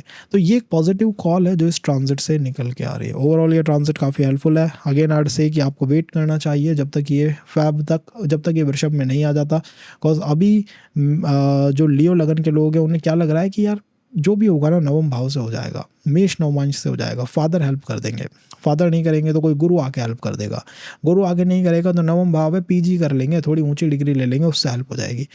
एट द एंड हेल्प आपको वृषभ से मिलेगी जो कि आपके 10th हाउस में आपकी सर्विस का हाउस है। तो मुझे लगता है कि फोकस आपका यही होना चाहिए इन द लॉन्ग रन कि भाई मुझे सर्विस पे फोकस करना है। छोटे छोटे डिप्लोमास उनसे मुझे हेल्प ज़्यादा मिलेगी rather than a big big big big study. तो ये एक चेंज है जो कि हमने इस ट्रांजिट में एक्सेप्ट करा है, देखा है। आने वाले सेशंस के अंदर हम थोड़ा और डिटेल में जाएंगे, अगर आपको वो चाहिए तो उसके लिए आप एक कॉमेंट कर सकते हैं गाइस। अगर हम वर्गो की बात करें तो वहाँ क्या होने जा रहा है, ये जो पूरा गेम है ये आपके 6th हाउस में हो रहा है। प्लैनेट जब रेट्रोग्रेड होता है तो वो पिछले हाउस की तरफ जाता है, वो 5th हाउस की तरफ गया था। 6th हाउस 5th हाउस जब भी जुड़ते हैं रिलेशनशिप सबसे प्रायोरिटी पे आ जाता है, उसमें भी बाउंडेशन की भावना है, उसमें भी ऐसा कि रिस्पॉन्सिबिलिटीज़ है। तो मैंने रिलेशन के अंदर आती हुई रिस्पॉन्सिबिलिटीज़ बहुत ज़्यादा देखी हैं वर्गो के अंदर, और उन्होंने उनको डील करा है, उन्होंने उन्हें एक्सेप्ट करा है। 6th हाउस कॉम्पिटिशन है, 5th हाउस एजुकेशन है। तो मुझे लगता है वर्गो राइजिंग के लोग जो हैं किसी तरह की कॉम्पिटिशन के ऊपर भी वर्क कर रहे हैं। हो सकता है जॉब कंपटीशन मींस जॉब का इंटरव्यू, हो सकता है कि किसी तरह के कंपटीशन वर्ल्ड में वो हो, मींस किसी तरह का उनका चैनल है, किसी तरह का उनका वर्क है जिसमें उन्हें कंपटीशन बहुत फेस करना पड़ता है। और ये उन्होंने करा है व्हेन सैटर्न वाज रेट्रो, जब वो रेट्रो था। अब वो डायरेक्ट हो गया, अब क्या बेटरमेंट इससे निकल के आता है, 6th हाउस 7th हाउस से अब जुड़ने जा रहा है, कनेक्ट होने जा रहा है। तो 6th हाउस जब 7th हाउस से जुड़ेगा, 7th house is the house of partnership, 6th house is the house of boundation. ये बाउंडेशंस हैं, बाउंड्रीज हैं, वहाँ पे पार्टनरशिप है। तो आई थिंक इस ट्रांजिट जो है हमारे लिए कॉल लेके आ रहा है कि हमें बाउंड्रीज़ के साथ साथ बाउंडेशंस को हो सकता है एक्सेप्ट करना पड़ जाए। समय ऐसा है जैसे कि सब कुछ कार्मिक अलाइनमेंट पे सेट हो गया, मेरी फ्री विल फ्रीडम जो है वो बहुत दूर की बात हो गई, और कार्मिक अलाइनमेंट चारों तरफ देखने को मिलने लगी। और इसका इम्पैक्ट रिलेशन के ही ऊपर नहीं, इसका इम्पैक्ट सर्विस प्रोफेशन के ऊपर भी आया। तो 6th हाउस जो है, एक तो कॉम्पिटिटिव एग्जाम जो है यहीं से फाइट किया जाता है। किसी भी तरह का इंटरव्यू अगर आपको देखना है, आपको 6th हाउस को देखना होगा, कॉम्पिटिशन को क्लियर करना है 6th हाउस को देखना होगा। रिस्पॉन्सिबिलिटी कितनी आ रही है और भाग्य कैसा है मेरे प्रोफेशन का, 6th हाउस बताएगा। सैटर्न रेट्रोग्रेड, इनिशिएटिव देने वाला प्लैनेट ही रेट्रो हो गया। तो हमको सब कुछ जो है कार्मिक लाइन पे होता हुआ दिखाई दिया। जैक जुगाड़ से लोग जो है वो इजीली प्रोग्रेस को प्राप्त कर गए, और वी आर द पर्सन जो कि स्ट्रगल सफरिंग इनके अंदर धकेल दिए गए just cause of this retrograde motion. Now planet उस समय कर क्या रहा था, 5th हाउस को 6th हाउस से जोड़ रहा था। तो आई थिंक रिलेशन के अंदर भी इसका बैंड हमें दिखाई दिया, और हो सकता है skilling up skilling reskilling and all ये हमारी कॉल उस समय बनी थी। बट ये सारी कॉल अब चेंज हो रही हैं। प्लैनेट 7th हाउस की तरफ अप्रोच लगा रहा है, डायरेक्ट हो चुका है, और वो कह रहा है कि नहीं अब पार्टनरशिप से चीज़ें जो है आराम से चल जाएंगी। कहीं ना कहीं हमें रिस्पॉन्सिबिलिटीज़ कम देखने को मिल सकती हैं, बट अगेन गाइज हम अपनी कमियों के ऊपर जो है काम कर रहे हैं। मीन्स हमें अपनी कमियां दिखाई जा रही हैं कि तुम्हारे अंदर ये ठीक नहीं है, वो ठीक नहीं है, वो ठीक नहीं है। तो ये जो मारक इफेक्ट है 12th हाउस 7th हाउस का, ये अभी भी सैटर्न को फेस करना पड़ रहा है। अगर हमें इससे बचना है तो हमें सैटर्न की कॉल को देखना होगा। वो कहाँ पे डायरेक्ट हो रहे हैं, डायरेक्ट हो रहे हैं मीन नवमांश के अंदर, केतु और चंद्रमा के साथ। तो Ketu moon and planet Saturn in मीन नवमांशा परफेक्ट कॉम्बिनेशन है कि भाई आप जो है वो लॉर्ड गणेशा की तरफ जाइए। और 6th हाउस में दुर्गा गणपति स्पेसिफिक फॉर्म है, 32 फॉर्म्स ऑफ लॉर्ड गणेशा हैं, उनमें से दुर्गा गणपति की जो पूजा आराधना है वो इस समय करनी चाहिए। इससे क्या होगा कि हमारी जो अप्रोच है काफ़ी एग्जैक्ट अप्रोच हो जाएगी, बेटर अप्रोच हो जाएगी, और हम चीज़ों को ईजीली हैंडल कर पाएंगे, देख सकेंगे, हो पाएगी चीज़ें आराम से। तो ये 6th हाउस 7th हाउस की एक ट्यूनिंग है जो चार्ट के अंदर सेट होती है, और यहाँ पे हुई है अपने बर्थ चार्ट के अंदर। अब आने वाले समय में कैसा ये ट्रांजिट हमारे लिए रहेगा, वेल कॉल तो मुझे इसकी काफ़ी फेवरेबल कॉल दिखाई देती है। प्रोफेशन में बात करूं तो मैं आपसे कहूँगा कि आप 9th हाउस के ऊपर फोकस ज़्यादा रखिए, कॉज शनि अभी मेष नवमांश से भी गुजरेंगे। तो इस समय क्या हो रहा है कि वृषभ लगन को कन्या लगन को ये लग रहा है कि अगर मुझे प्रोफेशन में सब कुछ ठीक करना है तो मुझे रिसर्च करनी होगी, गहरी रिसर्च करनी होगी। बट वहाँ पर शनि नीच के होते हैं, इस बात को ध्यान रखिएगा। अब ये क्यों हो रहा है, आप एक बार इंट्रो देखिए, इसके एक्सप्लेनेशन को देखिए ताकि आप समझ पाएँ। नहीं तो कॉल क्या है प्लैनेट की कि 8th हाउस को पिक मत करो, नहीं तो इनिशिएटिव बहुत देने पड़ेंगे। 9th हाउस को पिक करो जो कि भाग्य का हाउस है, लाइट का हाउस है, प्रकाश का हाउस है, गुरु का हाउस है, गुरु की ब्लेसिंग, टीचर की ब्लेसिंग, किसी लॉन्ग ट्रैवल को कर लेना, वो हमारे लिए हेल्पफुल हो सकता है। उससे हमें रिलेशन के भी अपॉर्चुनिटीज़ जो है देखने को मिल सकती है। तो अगर कोई संबंध नहीं है जीवन में तो 9th हाउस, गुरु का हाउस, स्पिरिचुअल होना, मेडिटेशन करना एंड ऑल, वो एक अच्छी कॉल है। उसमें भी गुरु की इन्वॉल्वमेंट होनी चाहिए, तो ट्रैवल किया जा सकता है, स्पिरिचुअल ट्रैवल किया जा सकता है, स्पिरिचुअल हॉलीडेज़ पे जाया जा सकता है। या मैं कहूँगा कि आप स्पिरिचुअल ग्रुप्स को तो फॉलो कर लीजिए, इतना तो कर सकते हैं। 8th हाउस की कॉल को थोड़ा कम करना चाहिए। 8th हाउस इज़ लाइक भाई पैसा लगा दो, 8th हाउस इज़ लाइक भाई कोई शेयर स्टॉक में लगा दो, 8th हाउस इज़ लाइक भाई कोई आप ऐसा काम करो जिससे कि एक नाइट में सब कुछ बदल जाए। ऐसे काम से मैं कहूँगा थोड़ा सा हमें अभी बचना चाहिए। तो ये एक पॉजिटिव कॉल है और लॉर्ड गणेशा की हमको कृपा लेनी चाहिए जिस भी हम काम को कर रहे हैं। मैं तो आपसे कहूँगा कि सिंपल सी रेमेडी है कि आप उनकी इमेज को अपने साथ रखिए। इमेज को अपने साथ रखेंगे, आप कोई बड़ा डिसीजन लेंगे पहले ही आपको क्लियर पिक्चर मिल जाएगी ये करना है या नहीं करना है। ओवरऑल तो ये काफ़ी बेटर है कि सैटर्न जो है डायरेक्ट हो चुके हैं, कम से कम वो कार्मिक अलाइनमेंट, वो उसका इम्पैक्ट जो हेल्थ एंड ऑल पे आ रहा था वो तो थोड़ा डिक्रीज हुआ है इस प्लैनेट के मूवमेंट के साथ, बदलाव के साथ। अगर हम बात करें लिब्रा की तो कहाँ पे ये ट्रांजिट हमें देखने को मिलेगा? ये ट्रांजिट हमें देखने को मिलेगा आपके 5th हाउस के अंदर। लिब्रा के लिए वैसे भी सैटर्न जो है राजयोगकारी प्लैनेट है। राजयोगकारी प्लैनेट का पावर में आना काफ़ी अच्छी बात है। चेष्टा बल ज़्यादा हो जाना वो भी अच्छी बात है, तो इनिशिएटिव पर्सन जो है ज़्यादा देना शुरू कर देता है। बट 5th हाउस में होना उसका ठीक नहीं है, because 5th house is the house जिसको इमोशनल प्लैनेट चाहिए, जिसको चंद्रमा चाहिए, शुक्र चाहिए। और यहाँ पे आ गए शनि जो कि कोल्ड है और ड्राई है। तो रिलेशनशिप को तो आप कहिए कि पूरा ड्राई करते हुए ही प्लैनेट लेके आ रहे हैं। ये इसको मैं ड्राई करके रख दूंगा। उसमें भी आफ्टर मैरिज चाइल्ड का पॉइंट बहुत इंपॉर्टेंट एक पॉइंट बना होगा।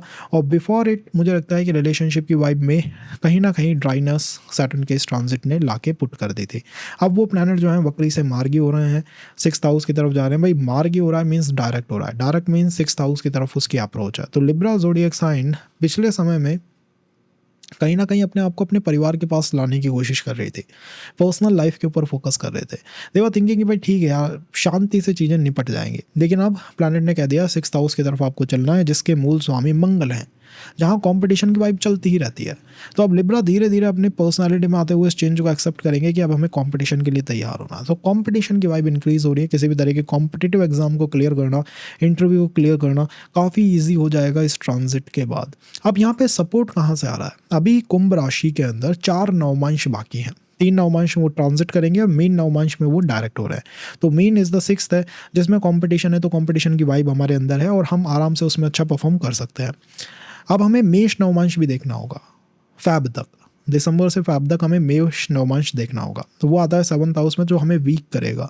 तो 7th house is what? 7th house is partnership, 7th house is marriage, 7th house is equal 50-50, 7th house is like up skilling, री स्किलिंग। तो मैं कहूँगा कि ये जो कॉल है ये हमारे लिए ठीक कॉल नहीं है, बिकॉज आपका राजयोगकारी प्लैनेट मेष नवमांश में नीच का होता है, डैबिलेट करता है। आप उसको उसी तरफ लेके जा रहे हो तो वो प्लैनेट आपसे कहेगा कि भाई मैं रिजल्ट नहीं निकाल पाऊंगा। तो अगर आप 7th हाउस की कॉल को अभी देने लग गए, मान लीजिए रिलेशन है और अभी आप चिल्लाने लग गए मैरिज मैरिज मैरिज, या सामने वाला कह रहा है, वर्कआउट करने में दिक्कत आ जाएगी।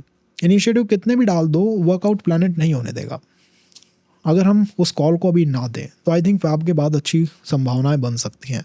सेकंड इज़ कोई रिलेशन बनता है तो उसको अभी आप बिल्कुल ही रिलेशन की वाइब पर रहने दें, वो बेटर है। प्रोफेशन में मैं बात करूँ 10th हाउस पे फोकस ना करें, ज़्यादा रिस्पॉन्सिबिलिटीज़ की तरफ ना भागें, और पार्टनरशिप या जो आपके कलीग्स होते हैं उनके ऊपर ज़्यादा ट्रस्ट करना is not that cool idea right now. वो कूल आइडिया बहुत नहीं है। अष्टम पे फोकस करना चाहिए। तो अष्टम is everything that is hidden and अष्टम इज़ आई थिंक हमें अप्रोच ये लेके चलनी चाहिए कि रिलेशनशिप में मैं पहले अपने इन-लॉज को देखूंगा, उनको समझूंगा, और प्रोफेशन के अंदर मैं 8th हाउस को समझूंगा, दैट इज़ द गेन, कि मुझे इससे क्या गेन मिलेगा। अगर आपने ये अभी अप्रोच नहीं रखी तो अभी तो क्या होगा, कर देते हैं, बट जैसे ही फैब लगेगा ना, रियलिटी सामने आ जाएगी। ये इस ट्रांजिट की मेन कॉल है। Overall I think positive transit है, काफ़ी स्ट्रेंथ ये लेके आ रहा है, अच्छी अपॉर्चुनिटीज़ को लेके आ रहा है। जुपिटर से ये सारी अपॉर्चुनिटीज़ इस समय ट्रिगर अप हो रही हैं। तो Jupiter is what? Jupiter in the 5th with planet Saturn. I think किसी भी तरह के कॉम्पिटिटिव एग्जाम को that also linked with health, medical, और यू से कहीं ना कहीं इंश्योरेंस सेक्टर, कहीं ना कहीं मोटर सेक्टर, कहीं ना कहीं sixth house is all about the government sector. इनसे रिलेटेड किसी भी एग्जाम को फाइट करना इज़ क्वाइट ईजी। ये जनरल स्टोर्स को भी दिखाता है, तो वहाँ पे भी जॉब की संभावनाएं काफ़ी इस ट्रांजिट से पिकअप हो रही है। और रिलेशन के अंदर I think society is helping here, तो सोसाइटी, मदर की फैमिली, उनकी तरफ से किसी संबंध के आने की भी संभावना आने वाले टाइम में देखने को मिल सकती है। अगर हम स्कॉर्पियो राइजिंग की बात करें तो ये ट्रांजिट कहाँ पे लग रहा है? ये ट्रांजिट लग रहा है आपके फोर्थ हाउस के अंदर, सैटर्न फोर्थ हाउस, और वो भी रेट्रो। तो आप समझ सकते हैं कि किस तरह से उन्होंने आपकी पर्सनल लाइफ को प्रभावित करा होगा पिछले समय में, कोल्ड और ड्राई बना दिया होगा सब कुछ को। आपने उसे थर्ड हाउस से कनेक्ट करने की कोशिश करी, आपने उसके अंदर इनिशिएटिव दिए, घर से कोई काम करने की कोशिश करी, वर्क फ्रॉम होम या घर से ही कोई बिजनेस, ऐसा भी सोचा होगा स्कॉर्पियो राइजिंग ने। अब वो फिफ्थ हाउस की तरफ जा रहा है प्लैनेट, तो उसकी कॉल है कि फ्यूचर में we just going to focus on the fifth house more. तो fifth house is what? Fifth house is your अगर मैं करियर में बात करूं तो फिफ्थ हाउस जो प्रोफेशन में है वो आपकी रीस्किलिंग अप स्किलिंग की एबिलिटीज़ को दिखाता है। अगर मैं बात करता हूं आपके घर से काम करने को, वर्क फ्रॉम होम, या घर से कोई बिजनेस अगर किसी ने स्टार्ट करा, स्टार्टअप्स डाले हैं, तो ये फिफ्थ हाउस जो है आपके लिए इनकम को दिखाता है। तो आने वाले टाइम में इनकम की अप्रोच अच्छी है। अगर आप वर्क फ्रॉम होम कर रहे हैं, घर से कोई काम कर रहे हैं, तो इनकम की अप्रोच वहाँ पर बहुत अच्छी है। सेकेंड, रीस्किलिंग अप स्किलिंग इसके अंदर आराम से की जा सकती है। थर्ड, सेकेंड जो फिफ्थ हाउस है वो एक्चुअली आपके आपके किए गए दान को दिखाता है। तो सैटर्न आपसे कह रहा है कि अब आपको थोड़ा अपने हाउस को वो फ्रीडम की लाइन के ऊपर लाना चाहिए, थोड़ा यहाँ पे फ्रीडम देनी चाहिए सब लोगों को, और उनको अप्रिशिएट करना चाहिए if they just becoming more and more spiritual. तो उनको अप्रिशिएट करते हुए चलें। अगर आप स्पिरिचुअल हैं और आपको अपने घर में कोई अप्रिशिएट नहीं कर रहा है, दैन दिस सैटर्न का ट्रांजिट बिट डैमेजिंग है। कॉज जहाँ पे भी सैटर्न बैठता है हेडक्वार्टर बना के बैठता है। फोर्थ हाउस में हेडक्वार्टर बना लिया उसने, यहाँ पे वो जस्टिस चाहता है। अगर उसे जस्टिस नहीं मिलती है तो घर में वो तनाव की वाइब्रेशन को रेट्रो डायरेक्ट हर मूवमेंट में लेके आएगा। रेट्रो में ज़्यादा थी, यहाँ पे थोड़ी कम है। बेस्ट रेमेडी हो सकती है उस तनाव से बचने के लिए लॉर्ड गणेशा की तरफ चलना, वो हमारे लिए काफ़ी हेल्पफुल हो सकते हैं। हाँ, मैं बात करूँगा आपके स्पेसिफिक डायमेंशन में, प्रोफेशन के डायमेंशन की, कि वहाँ पे क्या हो सकता है। तो WFH means work from home, looks nice idea, वो अच्छा एक आइडिया दिखाई देता है। और द फोर्थ हाउस में मून और जुपिटर की वाइब्रेशन होती है हमेशा, तो किसी भी तरह के इंटेलेक्चुअल वर्क की तरफ अगर ये चार्ट चलना चाहे तो वो बहुत अच्छा हमारे लिए हो सकता है। ये प्लैनेट डायरेक्ट हो कहाँ रहा है? अगर आप इसे नवमांश में देखेंगे तो ये मीन नवमांश में हो रहा है, फिफ्थ हाउस है। रीस्किलिंग अप स्किलिंग इनकी ज़्यादा बातें करते हैं। मेष नवमांश को अभी शनि ट्रांजिट करेंगे जो दिख नहीं रहा है, कुंभ राशि में ही मेष नवमांश में जाएंगे। तो वहाँ पे क्या होगा, जैसे ही वो जाएंगे नीच नवमांश या कमजोर हो जाएंगे। मेष आपके चार्ट में सिक्स्थ हाउस में, sixth house is what? Competitive exams, competitive skills, इनसे थोड़ा बचना चाहिए हमें। कॉम्पिटिटिव एग्जाम्स को थोड़ा सा अवॉइड करके रखना चाहिए, और अगर हम उसमें जाना चाहते हैं तो मेष की वाइब्रेशन लेके जाएं। मंगल सूर्य, इट मीन्स हो सकता है कि स्कॉर्पियो लगन के लोग आने वाले टाइम में किसी सरकारी एग्जाम को फाइट करें और उसमें उनको बेटरमेंट मिल जाए। बट अगर प्राइवेट है, इंटरव्यू है एंड ऑल, तो उसमें थोड़ा सा रिजेक्शन हो सकता है। तो मैं आपसे कहूँगा कि रेमेडीज़ के ऊपर फोकस करिए। रेमेडी एक ही है, मैं ज़्यादा रेमेडीज़ बता के इसे कॉम्प्लिकेट नहीं करूँगा कि भाई आप ये भी करें, ये भी करें, ये भी करें। एक ही रेमेडी है, ब्रह्मास्त्र है इस ट्रांजिट के लिए। अगर रिलेशनशिप की बात करें तो fifth fourth I think connect काफ़ी कूल कनेक्ट है। तो प्लैनेट की कॉल है कि अब आपको रिलेशंस की तरफ ले जाएं, उसमें रिस्पॉन्सिबिलिटीज़ को हैंडल कराएं।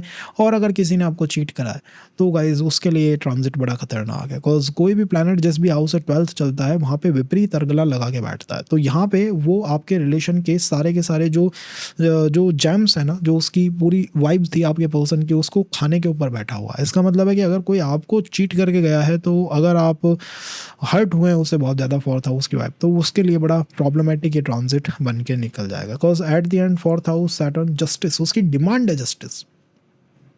तो ये कुछ चीज़ें हैं जो कि इस ट्रांजिट से हमारी लाइफ के अंदर होती हुई मुझे दिखाई दे रही हैं। ओवरऑल मैं कहूँगा कि मेष नवमांश को अगर हम हटा दें तो फैब के बाद ये ट्रांजिट काफ़ी हेल्पफुल हमारे लिए बन के निकलता है। हमें पार्टनरशिप पे फोकस करना चाहिए rather than the competitive skills. Competition में हम सूर्य और मंगल के साथ जाएँ। अगर इस तरह के कॉम्पिटिशन में है जिसमें हम सूर्य और मंगल के अंदर मतलब उनकी फील्ड में जाके कुछ कॉम्पिटिटिव करना चाहते हैं, तो ये ट्रांजिट अपने आप हमारे लिए हेल्पफुल हो जाता है। रेट्रो से डायरेक्ट होना मदर से आते हुए कर्मास को भी बहुत कम कर देता है। तो आई थिंक मदर की हेल्थ के लिए ये ट्रांजिट काफ़ी कूल है। और इसके अगर आप एस्पेक्ट्स को देखोगे तो काफ़ी एस्पेक्ट्स जो है वो ऐसी डायमेंशंस पे जा रहे हैं जो बहुत कंट्रोलिंग डायमेंशंस है, छठे हाउस पे, 10th पे और फिर लगन पे। तो प्रोफेशन इसकी एक कॉल थी जो दिखाई नहीं दी, और प्रोफेशन में मैं आपसे कह रहा हूँ कि 6th हाउस को अवॉइड करें, उसके एलिमेंट्स को अवॉइड करें, कॉम्पिटिटिव एनर्जीज को अवॉइड करें। बेस्ट है कि पार्टनरशिप की तरफ से चले। अभी तो आपको ये नहीं लगेगा, अभी तो स्कॉर्पियो को लगन का हर पर्सन कहेगा कि मेरे छठे हाउस से जाना है, लेकिन जैसे जैसे फैब आएगा ना वैसे वैसे उन्हें बिलीव होने लगेगा कि भाई 7th हाउस ही ठीक था, और वही ठीक है। अगर हम सेज की बात करें, सेजिटेरियस राइजिंग की, तो ये जो ट्रांजिट है आपके 3rd हाउस के अंदर कॉल लेके बैठा हुआ है। 3rd हाउस में प्लैनेट सैटर्न का ट्रांजिट। आप सोचिए इस ट्रांजिट के बारे में कि ये ट्रांजिट जो है कैसे फंक्शन अप करेगा, कैसे ये चीज़ों को प्रभावित करेगा। 3rd house is the house of planet Rahu. 3rd house is the तामसिक house. 3rd house is the masculine. वो उसके अंदर बहुत ज़्यादा ताकत है। जब शनि वहाँ पे ट्रांजिट लगाएंगे, और जो उन्होंने लगाया था रेट्रो होना, तो पूरा का पूरा जो फोकस है वो सैटर्न के ऊपर जाके टिक गया था कि भाई जो भी हो रहा है जीवन में वो शनि की वजह से हो रहा है। प्लैनेट सैटर्न जब वहाँ पे रेट्रोग्रेड थे, 3rd house, house of effort, initiatives का एक रेट्रोग्रेड प्लैनेट जिसने आपको पूरा फोकस कर दिया कि आपको इनिशिएटिव्स देने होंगे, अपनी तरफ से काम जो है वो करना होगा। और जब आप किसी रेट्रोग्रेड प्लैनेट की बात को एक्सेप्ट नहीं करते हो तो वो क्या करता है कि 12th हाउस को पीड़ित करता है। तो 3rd हाउस से 12th कौन सा है? 2nd है। तो जब आपने वो इनिशिएटिव नहीं दिए होंगे तो उस प्लैनेट ने क्या करा होगा? मैरिज लाइफ में चैलेंजेस ले आया होगा, या फिर फैमिली के अंदर चैलेंजेस, फाइनेंस के अंदर इश्यूज़। ये 3 इश्यूज़ उसने बना दिए होंगे। अब इन 3 इश्यूज़ से हम बाहर निकल रहे हैं। वो इश्यूज़, वो चैलेंजेस अब हमें नहीं देखने को मिलेंगे। अगर हम कहेंगे ना कि भाई मुझे हॉलीडे पे जाना है, मुझे आराम करना है, एंजॉय करना है, तो वो प्लैनेट कहेगा ठीक है भाई, तुम्हें जो करना है तुम वो कर लो। ये एक चेंज पर्सपेक्टिव में हमें आने वाले टाइम में देखने को मिलेगा। ये पूरा गेम हो कहाँ रहा है? ये हो रहा है मीन नवमांश के अंदर। मीन नवमांश हमारे चार्ट में कहाँ पे आता है? 4th हाउस के अंदर। तो I think 4th house is the house जो कि इस पूरे ट्रांजिट को एक क्लियर पिक्चर दे रहा है। तो 4th हाउस क्या है? फैमिली है, आपके लिए मदर है, आपकी पर्सनल लाइफ है। तो आई थिंक अगर हम इन 3-4 चीज़ों के ऊपर फोकस करें तो हम इस प्लैनेट को ज़्यादा से ज़्यादा क्लियर डायरेक्शंस दे सकते हैं कि भाई अब आपको अपनी फैमिली लाइन पे, अपनी फैमिली वैल्यू पे, अपने 4th हाउस पे, मदर जो आपसे कह रही हैं उनके ऊपर थोड़ा फोकस करना चाहिए, उनके बारे में थोड़ा सोचना चाहिए, तब आप सही इनिशिएटिव्स को ले पाओगे, सही डायरेक्शन की तरफ चल पाओगे। अगर आप इस ट्रांजिट को मैं कहूँगा डायरेक्ट मोशन के अंदर डाल के देखें कि भाई सैटर्न इस समय डायरेक्ट हो गए, तो वो क्या करेंगे कि 3rd हाउस से 4th हाउस की तरफ ट्रांजिट करेंगे, तीसरे और चौथे हाउस को जोड़ेंगे। तीसरा हाउस एफर्ट का है, चौथा हाउस आपके घर परिवार का है। तो इस समय धनु लगन के लोग जो हैं अपने एफर्ट्स को थोड़ा फैमिली की तरफ चैनलाइज भी करेंगे, और फैमिली से उनके एफर्ट्स प्रभावित भी हैं। मान लीजिए प्रोफेशन की मैं बात करूँ, ठीक है, एक बात होती है मैं अपनी इच्छा से कुछ करूंगा जो कि रेट्रोग्रेड प्लैनेट कराता है। वो कहता है भाई और कोई नहीं, खुद की इच्छा से करना है जो कुछ करना है। बट अब वो प्लैनेट क्या कह रहा है आपसे कि आप अपने परिवार की भी बातों को सुने। तो परिवार का इन्फ्लुएंस इंक्रीज होने लगेगा प्रोफेशन के अंदर। लाइन ये दिखाई दे रही है, प्रभाव उसका ये दिखाई दे रहा है कि 4th हाउस का इन्फ्लुएंस आपके सारे डिसीजंस के ऊपर जो है इंक्रीज होने लगता है, आने लगता है, ज़्यादा आने लगता है। तो यहाँ पे एक चेंज है। हो सकता है आपने 2-3 मंथ पहले जो काम स्टार्ट करें उनके ऊपर एकदम से डिसबिलीफ आ जाए कि आप बिलीफ ना रहे कि भाई ठीक है यार ये नहीं करना है, पता नहीं क्या करना है इसके अंदर। ये एक चेंज है पर्सपेक्टिव में। अगर आप प्रोफेशन की ही बात करें कि भाई सिंगल आप प्रोफेशन की बात करिए, तो सैटर्न के तीनों एस्पेक्ट किस तरह से इस चार्ट में बने थे? 3rd एस्पेक्ट 5th हाउस पे, 7th एस्पेक्ट 9th पे, भाग्य, एजुकेशन और फॉरेन ट्रैवल, तीनों को शनि ने कनेक्ट कर दिया था। अब वो डायरेक्ट हो गए, तो इनके ऊपर ही आपको क्लियर पिक्चर मिल रही है। जिन लोगों ने फॉरेन ट्रैवल करा है स्पेशली भाग्य के लिए, एजुकेशन के लिए, प्रोफेशन के लिए, तो उनको थोड़ी क्लियर पिक्चर्स अब देखने को मिलेंगी। तो ये क्लैरिटी हो सकता है हमारे लिए ऐसी बने कि भाई थोड़ी मुझे पसंद नहीं आ रही। और इसमें पर्सन का इस समय कॉल क्या होगी मीन लगन वाले जातकों की कि भाई मैं 5th हाउस पे फोकस करता हूँ। तो 5th हाउस क्या है कि 5th house is the education, 5th house is the reskilling, 5th house is the all about your relationship. शायद इससे सारी चीज़ें ठीक हो जाएं, बट उससे नहीं, कॉज मेष नवमांश में शनि आने वाले टाइम में नीच के होंगे। अब मैं ये क्या बातें कह रहा हूँ ये आपको तब समझ आएंगे जब आप एक बार एक्सप्लेनेशन को देखेंगे। We are going into the नवांशा कि अभी कुंभ राशि में ही शनि को 3 नवमांश और देखना है, मेष, वृषभ और मिथुन। मेष में वो नीच के है, मेष आपके चार्ट में 5th हाउस में आता है, तो वो उनकी हेल्प नहीं कर पाएगा। बट अभी आपको लगेगा कि यही है जो उनकी हेल्प कर रहा है, यही तो वो ट्रैप है जो वो सेट करते हैं। मेष नहीं वृषभ करेगा, तो वृषभ is the 6th competitive exam, competition, competitive exams, interview, competition and all, इनको फाइट करना चाहिए। कॉम्पिटिशन अगर आपके सामने है तो भी उसे फाइट करिए, फील इट लाइक मैं स्ट्रांग हूँ, डोंट नीड द, मुझे अप स्किलिंग की आवश्यकता नहीं है, मैं स्ट्रांग हूँ। इस बात को एक्सेप्ट करके चलना चाहिए। ट्रांजिट बहुत हेल्पफुल हमारे लिए हो सकता है, तो ये किया जा सकता है I think easily. Second, relationship की अगर हम बात करें तो मैं कहूँगा थर्ड हाउस में जब भी सैटर्न रेट्रोग्रेड हो या कोई भी प्लैनेट रेट्रोग्रेड हो तो रिलेशन को वो नहीं चलने देता। वो इसलिए नहीं चलने देता, वो आपसे काम ही काम कराएगा, और जब आप काम नहीं करोगे तो फैमिली को इश्यूज़ देगा या फिर रिलेशनशिप की सस्टेनेबिलिटी को ख़त्म कर देगा। तो उसने पीड़ित तो करा है और आने वाले टाइम में उसे बेटर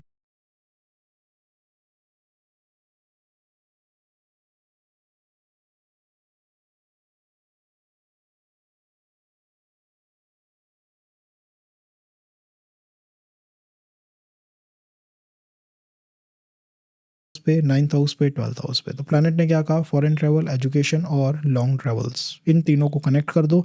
हर पर्सन ने जो कि धनु लगन का है इन तीन एनर्जीज को कनेक्ट करा है। कहीं ना कहीं उसने अपने आप को एजुकेशन की तरफ रखा है, अप स्किलिंग की तरफ रखा है, एफर्ट बहुत दिए हैं प्रोफेशन के अंदर, वर्क लाइफ के अंदर, स्क्रैच से सब कुछ स्टार्ट करा है। और अगर वो नहीं करता, रेट्रोग्रेड प्लैनेट क्या कहता है कि अगर नहीं करोगे तो मैं तुम्हारे जिस जिस हाउस को ट्रांजिट कर रहा हूँ उससे 12th हाउस को कमज़ोर कर दूंगा। तो 12th क्या है, सेकंड, फैमिली, फाइनेंसेस, आपकी स्पीच, आपकी मैरिज की, रिलेशनशिप की सस्टेनेबिलिटी यहीं से आती है। तो इन चीज़ों को उसने पीड़ित करा है, और अगर आप एफर्ट नहीं दोगे तो इन्हें पीड़ित करता रहेगा। तो वो जो फियर था वो अब ख़त्म हो रहा है। अब आप उस कंपटीशन से बाहर आ रहे हो। अब आपकी इच्छा हो रही है कि भाई थर्ड हाउस को मुझे फोर्थ हाउस से कनेक्ट करना है, बिकॉज शनि अब डायरेक्ट हो चुके हैं। किस नवमांश में वो डायरेक्ट हुए हैं, मीन नवमांश के अंदर, जहाँ पर केतु भी है, मून भी है। इसमें नेगेटिव पॉइंट ये बना है कि जो अब तक हमने एफर्ट्स दिए हैं, हो सकता है फैमिली उन्हें रिकॉग्नाइज ना करे, या फैमिली कहे कि भाई तुम सही डायरेक्शन में नहीं हो। मतलब वो हमें ये बताने की कोशिश कर सकते हैं कि comes to your profession, comes to your direction, कोई डायरेक्शन आपकी जो है सेट डायरेक्शन नहीं दिखाई देती है। ये कॉल जो है फैमिली की तरफ से इस टाइम पे आ सकती है फॉर द धनु लगन। बेस्ट ये है कि मुझे लगता है कि फैमिली की कॉल को एक्सेप्ट नहीं, लेकिन हाँ तरजीह देनी चाहिए, इंपॉर्टेंस थोड़ी देनी चाहिए, थोड़ा उसके बारे में सोच विचार करना चाहिए। अब बात करते हैं प्रोफेशन की। तो प्रोफेशन के लिए 10th हाउस को हम पिक करते हैं, 6th हाउस को हम देखते हैं। क्या सैटर्न का ट्रांजिट 6th हाउस से किसी तरह कनेक्ट हो रहा है? वेल, हो रहे हैं। आपको लगन में नहीं दिखाई देगा, नवमांश में जब आप ट्रांजिट को देखोगे, इन डीप में जाके देखोगे तो यार तीन नवमांश अभी बाकी हैं, मेष, वृषभ और मिथुन। तो मेष में शनि नीच के होते हैं। इस समय क्या लगेगा धनु लगन को कि यार जो भी जीवन में चैलेंजेस है ना, वो केवल एजुकेशन से सही होंगे, रिलेशनशिप बन जाए मेरी, और मुझे वो 5th हाउस की एनर्जी मिल जाए, तो वो सब कुछ सही हो जाएगा। मैं री स्किलिंग कर लूँ, थोड़ा अपनी स्किल्स को और रिफाइन कर लूँ, तो मेरी सारी ख़त्म हो जाएंगे चैलेंजेस। बट ऐसा नहीं है, क्योंकि वहाँ पे शनि नीच के होते हैं, वो और इनिशिएटिव्स को डाउन करेगा। तो मैं आपसे कहूँगा कि आपको 6th हाउस की तरफ रहना चाहिए, जो कि ऑल अबाउट कॉम्पिटिटिव एग्जामिनेशंस हैं, कॉम्पिटिशन्स हैं, इंटरव्यूज़ हैं, इनको फाइट करना चाहिए। अपने अंदर वो कॉम्पिटिशन की वाइब जो है वो ज़्यादा रखनी चाहिए, तभी आप इसके अंदर सफल हो सकते हो, बेटर परफॉर्म कर सकते हो। तो अपनी वाइब्रेशन को 6th हाउस के ऊपर टिका के रखना चाहिए। रिलेशनशिप की हम बात करते हैं तो 3rd हाउस में सैटर्न रेट्रोग्रेड मीन्स रिलेशन को तो वो क्या ही चलने देगा, उसने चैलेंजेस तो भर भर के दिए हैं। भाई आप अगर प्रोफेशन पे ध्यान दोगे, अपने इनिशिएटिव्स पे ध्यान दोगे, तो रिलेशन को टाइम नहीं दोगे और वो चला जाएगा। कॉज ऑफ टाइम स्ट्रेन, चीज़ों के अंदर समस्याएं हमने देखी हैं जब सैटर्न रेट्रोग्रेड हुए थे। तो अब क्या हो सकता है विद टाइम, मुझे लगता है कि चीज़ें बेटर हो सकती हैं, बेटर की तरफ मूव कर सकती हैं एटलीस्ट, और इसमें इनिशिएटिव्स देने पड़ेंगे पर्सन को, मीन्स आपको अपनी तरफ से इनिशिएटिव्स डालने होंगे, तभी चीज़ों को बेटर किया जा सकता है, तभी इस ट्रांजिट को अपने लिए एक अच्छा ट्रांजिट बनाया जा सकता है, हेल्पफुल ट्रांजिट मैं कहूँगा कि बनाया जा सकता है, जब आप इनिशिएटिव्स अपनी तरफ से डायरेक्ट करना स्टार्ट कर देते हो। Comes to your 5th house, 5th house के रिगार्डिंग, रिलेशनशिप के रिगार्डिंग, कोई पर्सन छोड़ के चला गया, कुछ बिगड़ गया, कुछ खराब हो गया, तो क्या कुछ हो सकता है बेटर? आई थिंक कि विद टाइम बेटर हो सकता है, विद टाइम इस ट्रांजिट के अंदर बेटर हो सकती हैं चीज़ें, बिकॉज आप क्लियर पिक्चर में आ रहे हो। अब आपको वो जो क्लैरिटी है आपके इनिशिएटिव्स के टुवर्ड, वो दिखाई दे रही है कि भाई मैं कैसा था, कैसा हूँ और किस तरफ मैं चल रहा हूँ। तो ये बात हुई आई थिंक सैटर्न के रेट्रो डायरेक्ट होने के ऊपर। क्या ये ट्रांजिट हमारे लिए हेल्पफुल है? मुझे लगता है कि रेट्रो से तो बेटर है डायरेक्ट रहे प्लैनेट। भाई आप अपने इनिशिएटिव्स को लेके अगर रेट्रो हो, अगर आप रिवर्स में कार चला रहे हो, तो आप कितना ही चला पाओगे, कितनी ही आपकी स्पीड रहेगी। तो ये भी एक समस्या थी कि भाई स्पीड ही नहीं थी, तो उसमें कुछ फास्टनेस था ही नहीं। जो भी चीज़ थी धीरे धीरे धीरे धीरे ग्रो कर रही है। अब चीज़ें तेज़ी से ग्रो करेंगी, या हमें पसंद आएगा कि तेज़ी से ग्रो करें, उसमें क्लैरिटी है, जल्दी से जल्दी जो होना है हो जाए। ये एक कॉल अपने आप डेवलप होगी। जितना आप वृषभ नवमांश की तरफ रहते हो, जो कि आपके 6th हाउस में फॉल करेगा राशि वाइज, उतना बेटर है। जितना मेष की तरफ रहते हो, इनिशिएटिव ज़्यादा देने होंगे। तो रिलेशन में तो मुझे अभी भी लगता है कि इनिशिएटिव हमारी तरफ से चैनलाइज होंगे, बट फिर भी भाग्य हमारे साथ है, और भाग्य की कॉल हमारे लिए काफ़ी अच्छी कॉल बन के निकली है। अगर हम बात करें मकर लगन की, तो यहाँ पे क्या होने जा रहा है, आपके सेकंड हाउस में सैटर्न रेट्रोग्रेड हो गए। रेट्रोग्रेड प्लैनेट के पास चेष्टा बल ज़्यादा होता है। सेकंड हाउस इनकम का हाउस है, धन का हाउस है, मारक भाव भी है। तो प्लैनेट हर वाइब्रेशन को यहाँ से निकाल के लाता है। फोकस ज़्यादा से ज़्यादा फैमिली पे डाल दिया, रिस्पॉन्सिबिलिटीज़ फैमिली की तरफ से आई, धन कमाने की इच्छा ज़्यादा होने लगी, प्रोफेशन को धन के मैटर पे, फाइनेंसेस के मैटर के ऊपर जज किया जाने लगा, और इनिशिएटिव आपने अपनी तरफ से कम नहीं दिया है। और अगर आप नहीं देते उन इनिशिएटिव्स को, तो क्या होता है, रेट्रोग्रेड प्लैनेट जहाँ पे होता है उसे पिछले हाउस को कमज़ोर कर देता है। तो पिछला हाउस लगन, खुद की पर्सनालिटी में इश्यूज डाल देता है। मतलब अगर आप या तो आप दिन रात काम करो, नहीं तो वो आपको इन्जॉय नहीं करने देगा। एक भी दिन आपने लीव ली, एक भी दिन आपने काम नहीं करा, तो आपको कुछ इश्यूज़ दे देगा, ऐसी रिस्पॉन्सिबिलिटीज़ डाल देगा, हेल्थ में कुछ दे दिया, पर्सनैलिटी में कुछ दे दिया। तो काम करना हमारी मजबूरी बना दी थी उस प्लैनेट ने। अब वो कॉल चेंज हो रही है, अब वो प्लैनेट डायरेक्ट हो रहा है। डायरेक्ट हो रहा है मीन्स उसके पास क्लियर पिक्चर है कि मुझे चलना किधर है, किसकी तरफ मुझे फोकस करना है। अब हम दिन भर ये नहीं करेंगे फैमिली फैमिली फैमिली, धन धन धन, फाइनेंसेस, बस सस्टेनेबिलिटी, ये चीज़ें हम नहीं करेंगे। हम क्या करेंगे, हम सेकंड हाउस को थर्ड हाउस से लिंक करेंगे। प्लैनेट जब डायरेक्ट होगा तो वो आगे बढ़ेगा। अब सेकंड हाउस से आगे क्या है, थर्ड हाउस है। थर्ड क्या है, आपके एफर्ट्स है, इनिशिएटिव्स है। सेकंड में भी इनिशिएटिव्स हैं, थर्ड के इनिशिएटिव्स टुवर्ड सोसाइटी हैं। पर्सन यहाँ बाहर निकलता है, एक्सट्रोवर्ट बनता है। पिछले ट्रांजिट में हो सकता है हमें थोड़ा इंट्रो बना दिया हो, हम थोड़ा इंट्रोवर्ट की तरफ हो गए हो कि अपने ही वर्ल्ड के अंदर रहना। तो ये एक्सट्रोवर्ट की तरफ हमारी यात्रा है, और इससे हमारा प्रोफेशन भी बेटर होगा, बेटर एक पर्सन हम बन के निकलेंगे। और मुझे लगता है रिलेशन के अंदर तो एक्सट्रोवर्ट होना, आप समझ सकते हैं कितना हेल्पफुल हो सकता है। तो ये वाइब्रेशंस हैं जो इस ट्रांजिट से चल रही है। इस ट्रांजिट का पूरा फोकस आपके पर्सनल लाइफ पे था, उसमें भी मैरिज के ऊपर मैं कहूँगा इन-लॉज का इन्फ्लुएंस हमने काफ़ी ज़्यादा देखा है, फैमिली का इन्फ्लुएंस हमने काफ़ी ज़्यादा देखा है। तो वो इन्फ्लुएंस जो है विद टाइम अब डिक्रीज़ होने लगेगा, चीज़ें हमारे कंट्रोल में आने लगेंगी, एंड आपको ऐसा लगेगा कि यार आई एम द पर्सन जो कि अब इनिशिएटिव ज़्यादा नहीं देगा और लोगों से भी काम कराएगा। अब तक तो लोगों ने आपसे काम कराया होगा, कॉज लग्नेश रेट्रोग्रेड हो गया, उसने सारी दुनिया की रिस्पॉन्सिबिलिटी उठा ली। अब वो चेंज बदल रही है, चेंज हो रहा है। तो मैरिज लाइन में, पर्सनल लाइफ के अंदर तो मैं इस ट्रांजिट को काफ़ी हेल्पफुल मानता हूँ, बिकॉज ये अब आपको एक्सट्रोवर्ट भी बनाएगा, आप लोगों से बात भी करेंगे, और आपके ऊपर वो जो इन्फ्लुएंस आ रहा है ना सब लोगों का, वो थोड़ा घटेगा। ठीक है यार, बातचीत से सुलझा लेंगे, ऐसी भी कोई दिक्कत की बात नहीं है। सेकंड हाउस में हो रहा है, तो second house is family, finances. Second house seventh house से अष्टम है, इस बात को देखिए। और 10th हाउस जो दशम भाव है हमारा, उससे ये पंचम है। तो आने वाला टाइम काफ़ी हेल्पफुल है, कम्स टू द मैरिज को सस्टेन करने के लिए हेल्पफुल हो सकता है। इन लॉज के साथ अगर अच्छे संबंध, फैमिली के साथ अच्छे संबंध हम बनाएं, थोड़ा एक्सट्रोवर्ट होकर बातों को चलाएं। तो सेकंड ये उनके लिए बेटर हो सकता है जो कि अभी भी एजुकेशन के अंदर लगे हुए हैं, और वो सोचते हैं कि भाई हम अपनी एजुकेशन की लाइन के अंदर ही प्रोफेशन सेटअप करेंगे। उनके लिए बहुत अच्छा है, चाहे वो MBBS करे हुए डॉक्टर्स हों, BTech हो, MTech हो, या फिर कोई भी ऐसा काम कर रहे हो प्रोफेशन में हो, जिससे कि आप प्रोफेशन से अपने वर्क को सेटअप कर सकते हैं, अपनी एजुकेशन को कनेक्ट कर सकते हैं। उनके लिए ट्रांजिट काफ़ी हेल्पफुल है। प्लैनेट सैटर्न की सेकंड हाउस में कॉल, काफ़ी अच्छी कॉल निकल के आ रही है। अगर हम बात करें रिलेशनशिप वाइब्रेशन की, तो देखिए रिलेशन आता है 5th हाउस से या 7th हाउस से। तो मैरिज में तो मैंने आपको बता दिया कि सस्टेन किया जा सकता है, अभी ईजी रहेगा। कम्स टू द रिलेशनशिप, तो रिलेशनशिप से ये ट्रांजिट कैसा हो रहा है, सेकंड हाउस 5th हाउस दोनों में 4-10 का एक्सेस बनता है, पीस और एफर्ट का। तो निष्काम कर्म करने होंगे, और अगर हम निष्काम रहते हैं, मीन्स अगर आप उससे बार बार नहीं कहते हैं कि भाई मैरिज मैरिज मैरिज, तो सब कुछ ठीक यहाँ पे बना रह सकता है। ये पूरा गेम जो हुआ है मीन नवमांश में हुआ है। भाई आप उस नवमांश को भी तो देखिए जिसमें शनि वक्री से मार्गी हुआ है, मीन है, थर्ड हाउस, एक्सट्रोवर्ट होना, थोड़ा इनिशिएटिव लेना। मेष नवमांश में भी शनि अभी आएंगे, दिसंबर में आ जाएंगे, और मेष आपके चौथे हाउस में। तो इस समय क्या लग रहा है, मकर लगन को लग रहा है जो भी सब कुछ सही होगा ना, केवल और केवल घर परिवार से होगा, हाउस से होगा, चौथे भाव से होगा। एवं जी जो सही होगा, कुछ खरीद लेता हूँ, घर खरीद लेता हूँ, हाउस रेंट पे ले लेता हूँ, शायद मैरिज अच्छी हो जाए, शायद प्रोफेशन अच्छा हो जाए। मैं आपसे कहूँगा इससे नहीं होगा, वृषभ से होगा जो कि आपके 5th हाउस में फॉल करता है, जो कि ऑल अबाउट योर मैं कहूँगा कि आपकी बातचीत करने का तरीका है। तो उसके ऊपर हमें फोकस ज़्यादा करना चाहिए ताकि चीज़ें हमारे कंट्रोल में आ पाएँ। अगर हम बात करें एक्वेरियस की कि भाई लगन मेरी कुंभ है, अब क्या होगा, तो कुंभ लगन तो लैम्पलाइट स्पॉटलाइट में है। तो एक बात तो यह है कि आप स्पॉटलाइट के अंदर बने हुए हैं, और आपका लग्नेश जो है वक्री हो गया था। लग्नेश का वक्री होना एक बड़ी बात है। लग्नेश का वक्री होना है इंडिकेट करता है कि भाई कहीं ना कहीं पर्सन का जो खुद का व्यवहार है, खुद का उसका एटीट्यूड है, वो उसके अंदर ही कहीं ना कहीं उलझ रहा है। पॉजिटिव उलझना ये होता है कि भाई मैं खुद को समझ रहा हूँ, सेल्फ रियलाइजेशन कर रहा हूँ, सेल्फ रिफ्लेक्शन कर रहा हूँ। और नेगेटिव उलझना ये होता है कि यार मैं अपनी कमियाँ ही देख रहा हूँ, तो आपके कॉन्फिडेंस को या तो हाइपर पे कर देता है या फिर बिल्कुल ही डाउन कर देता है। Second, retrograde planet health issues भी लेके आता है। लगन में है, फर्स्ट हाउस के अंदर है, आपके हेड को रिप्रेजेंट करता है, आपके दिमाग को रिप्रेजेंट करता है। तो कोई ना कोई लेफ्ट ओवर इशू ऐसा लाके देगा, कहीं से स्क्रैच लगा दी, मार्क कर दिया, कट कर दिया, या फिर थिंकिंग में थोड़े चैलेंजेस डाल दिए कि भाई समझ नहीं आ रहा, क्लियर पिक्चर नहीं मिल पा रही है।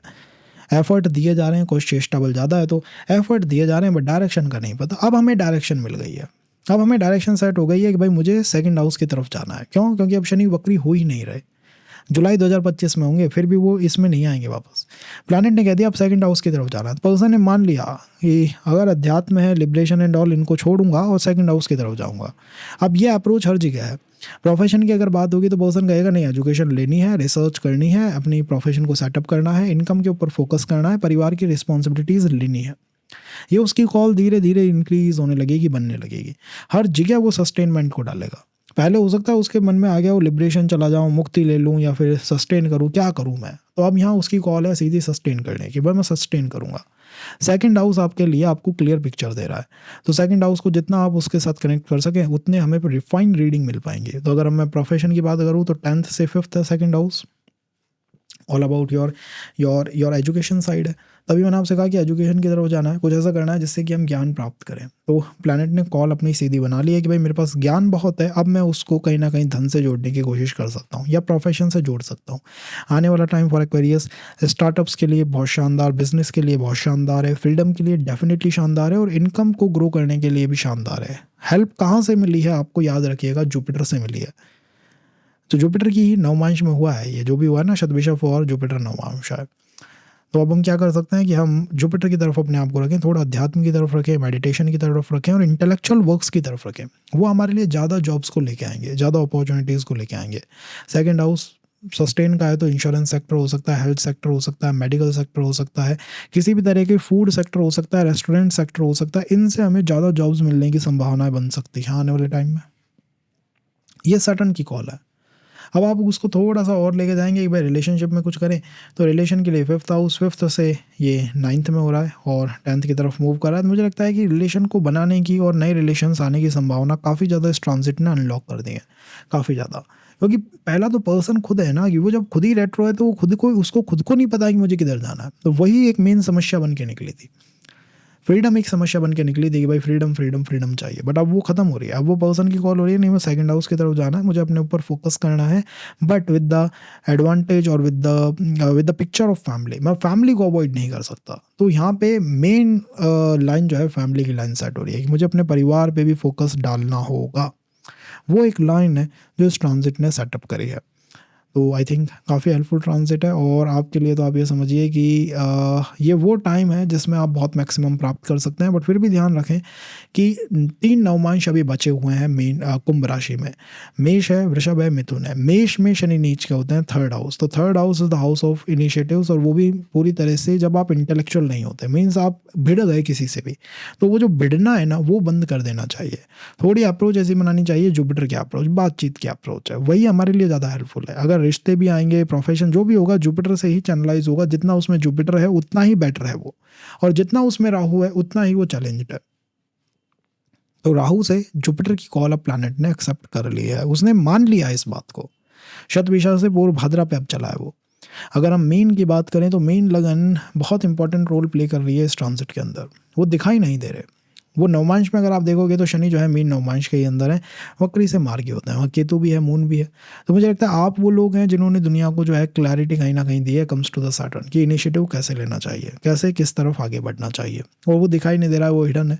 मेन समस्या तो यहाँ रिकॉग्नाइज होने की आ गई कि भाई हमें कितना भी हम करते हैं अपनी तरफ से, वो अप्रिशिएशन जो है नहीं मिल पाता है। अब वो आप ट्रांजिट से देखें, उसका क्लियर पिक्चर तो हमने इसी पॉइंट से बना लिया कि सैटर्न ने करा है, बट फिर भी वो लाइमलाइट में अभी मीन नवमांश नहीं आ पाया। सेकंड, प्लैनेट कहाँ पे रेट्रो हुए थे?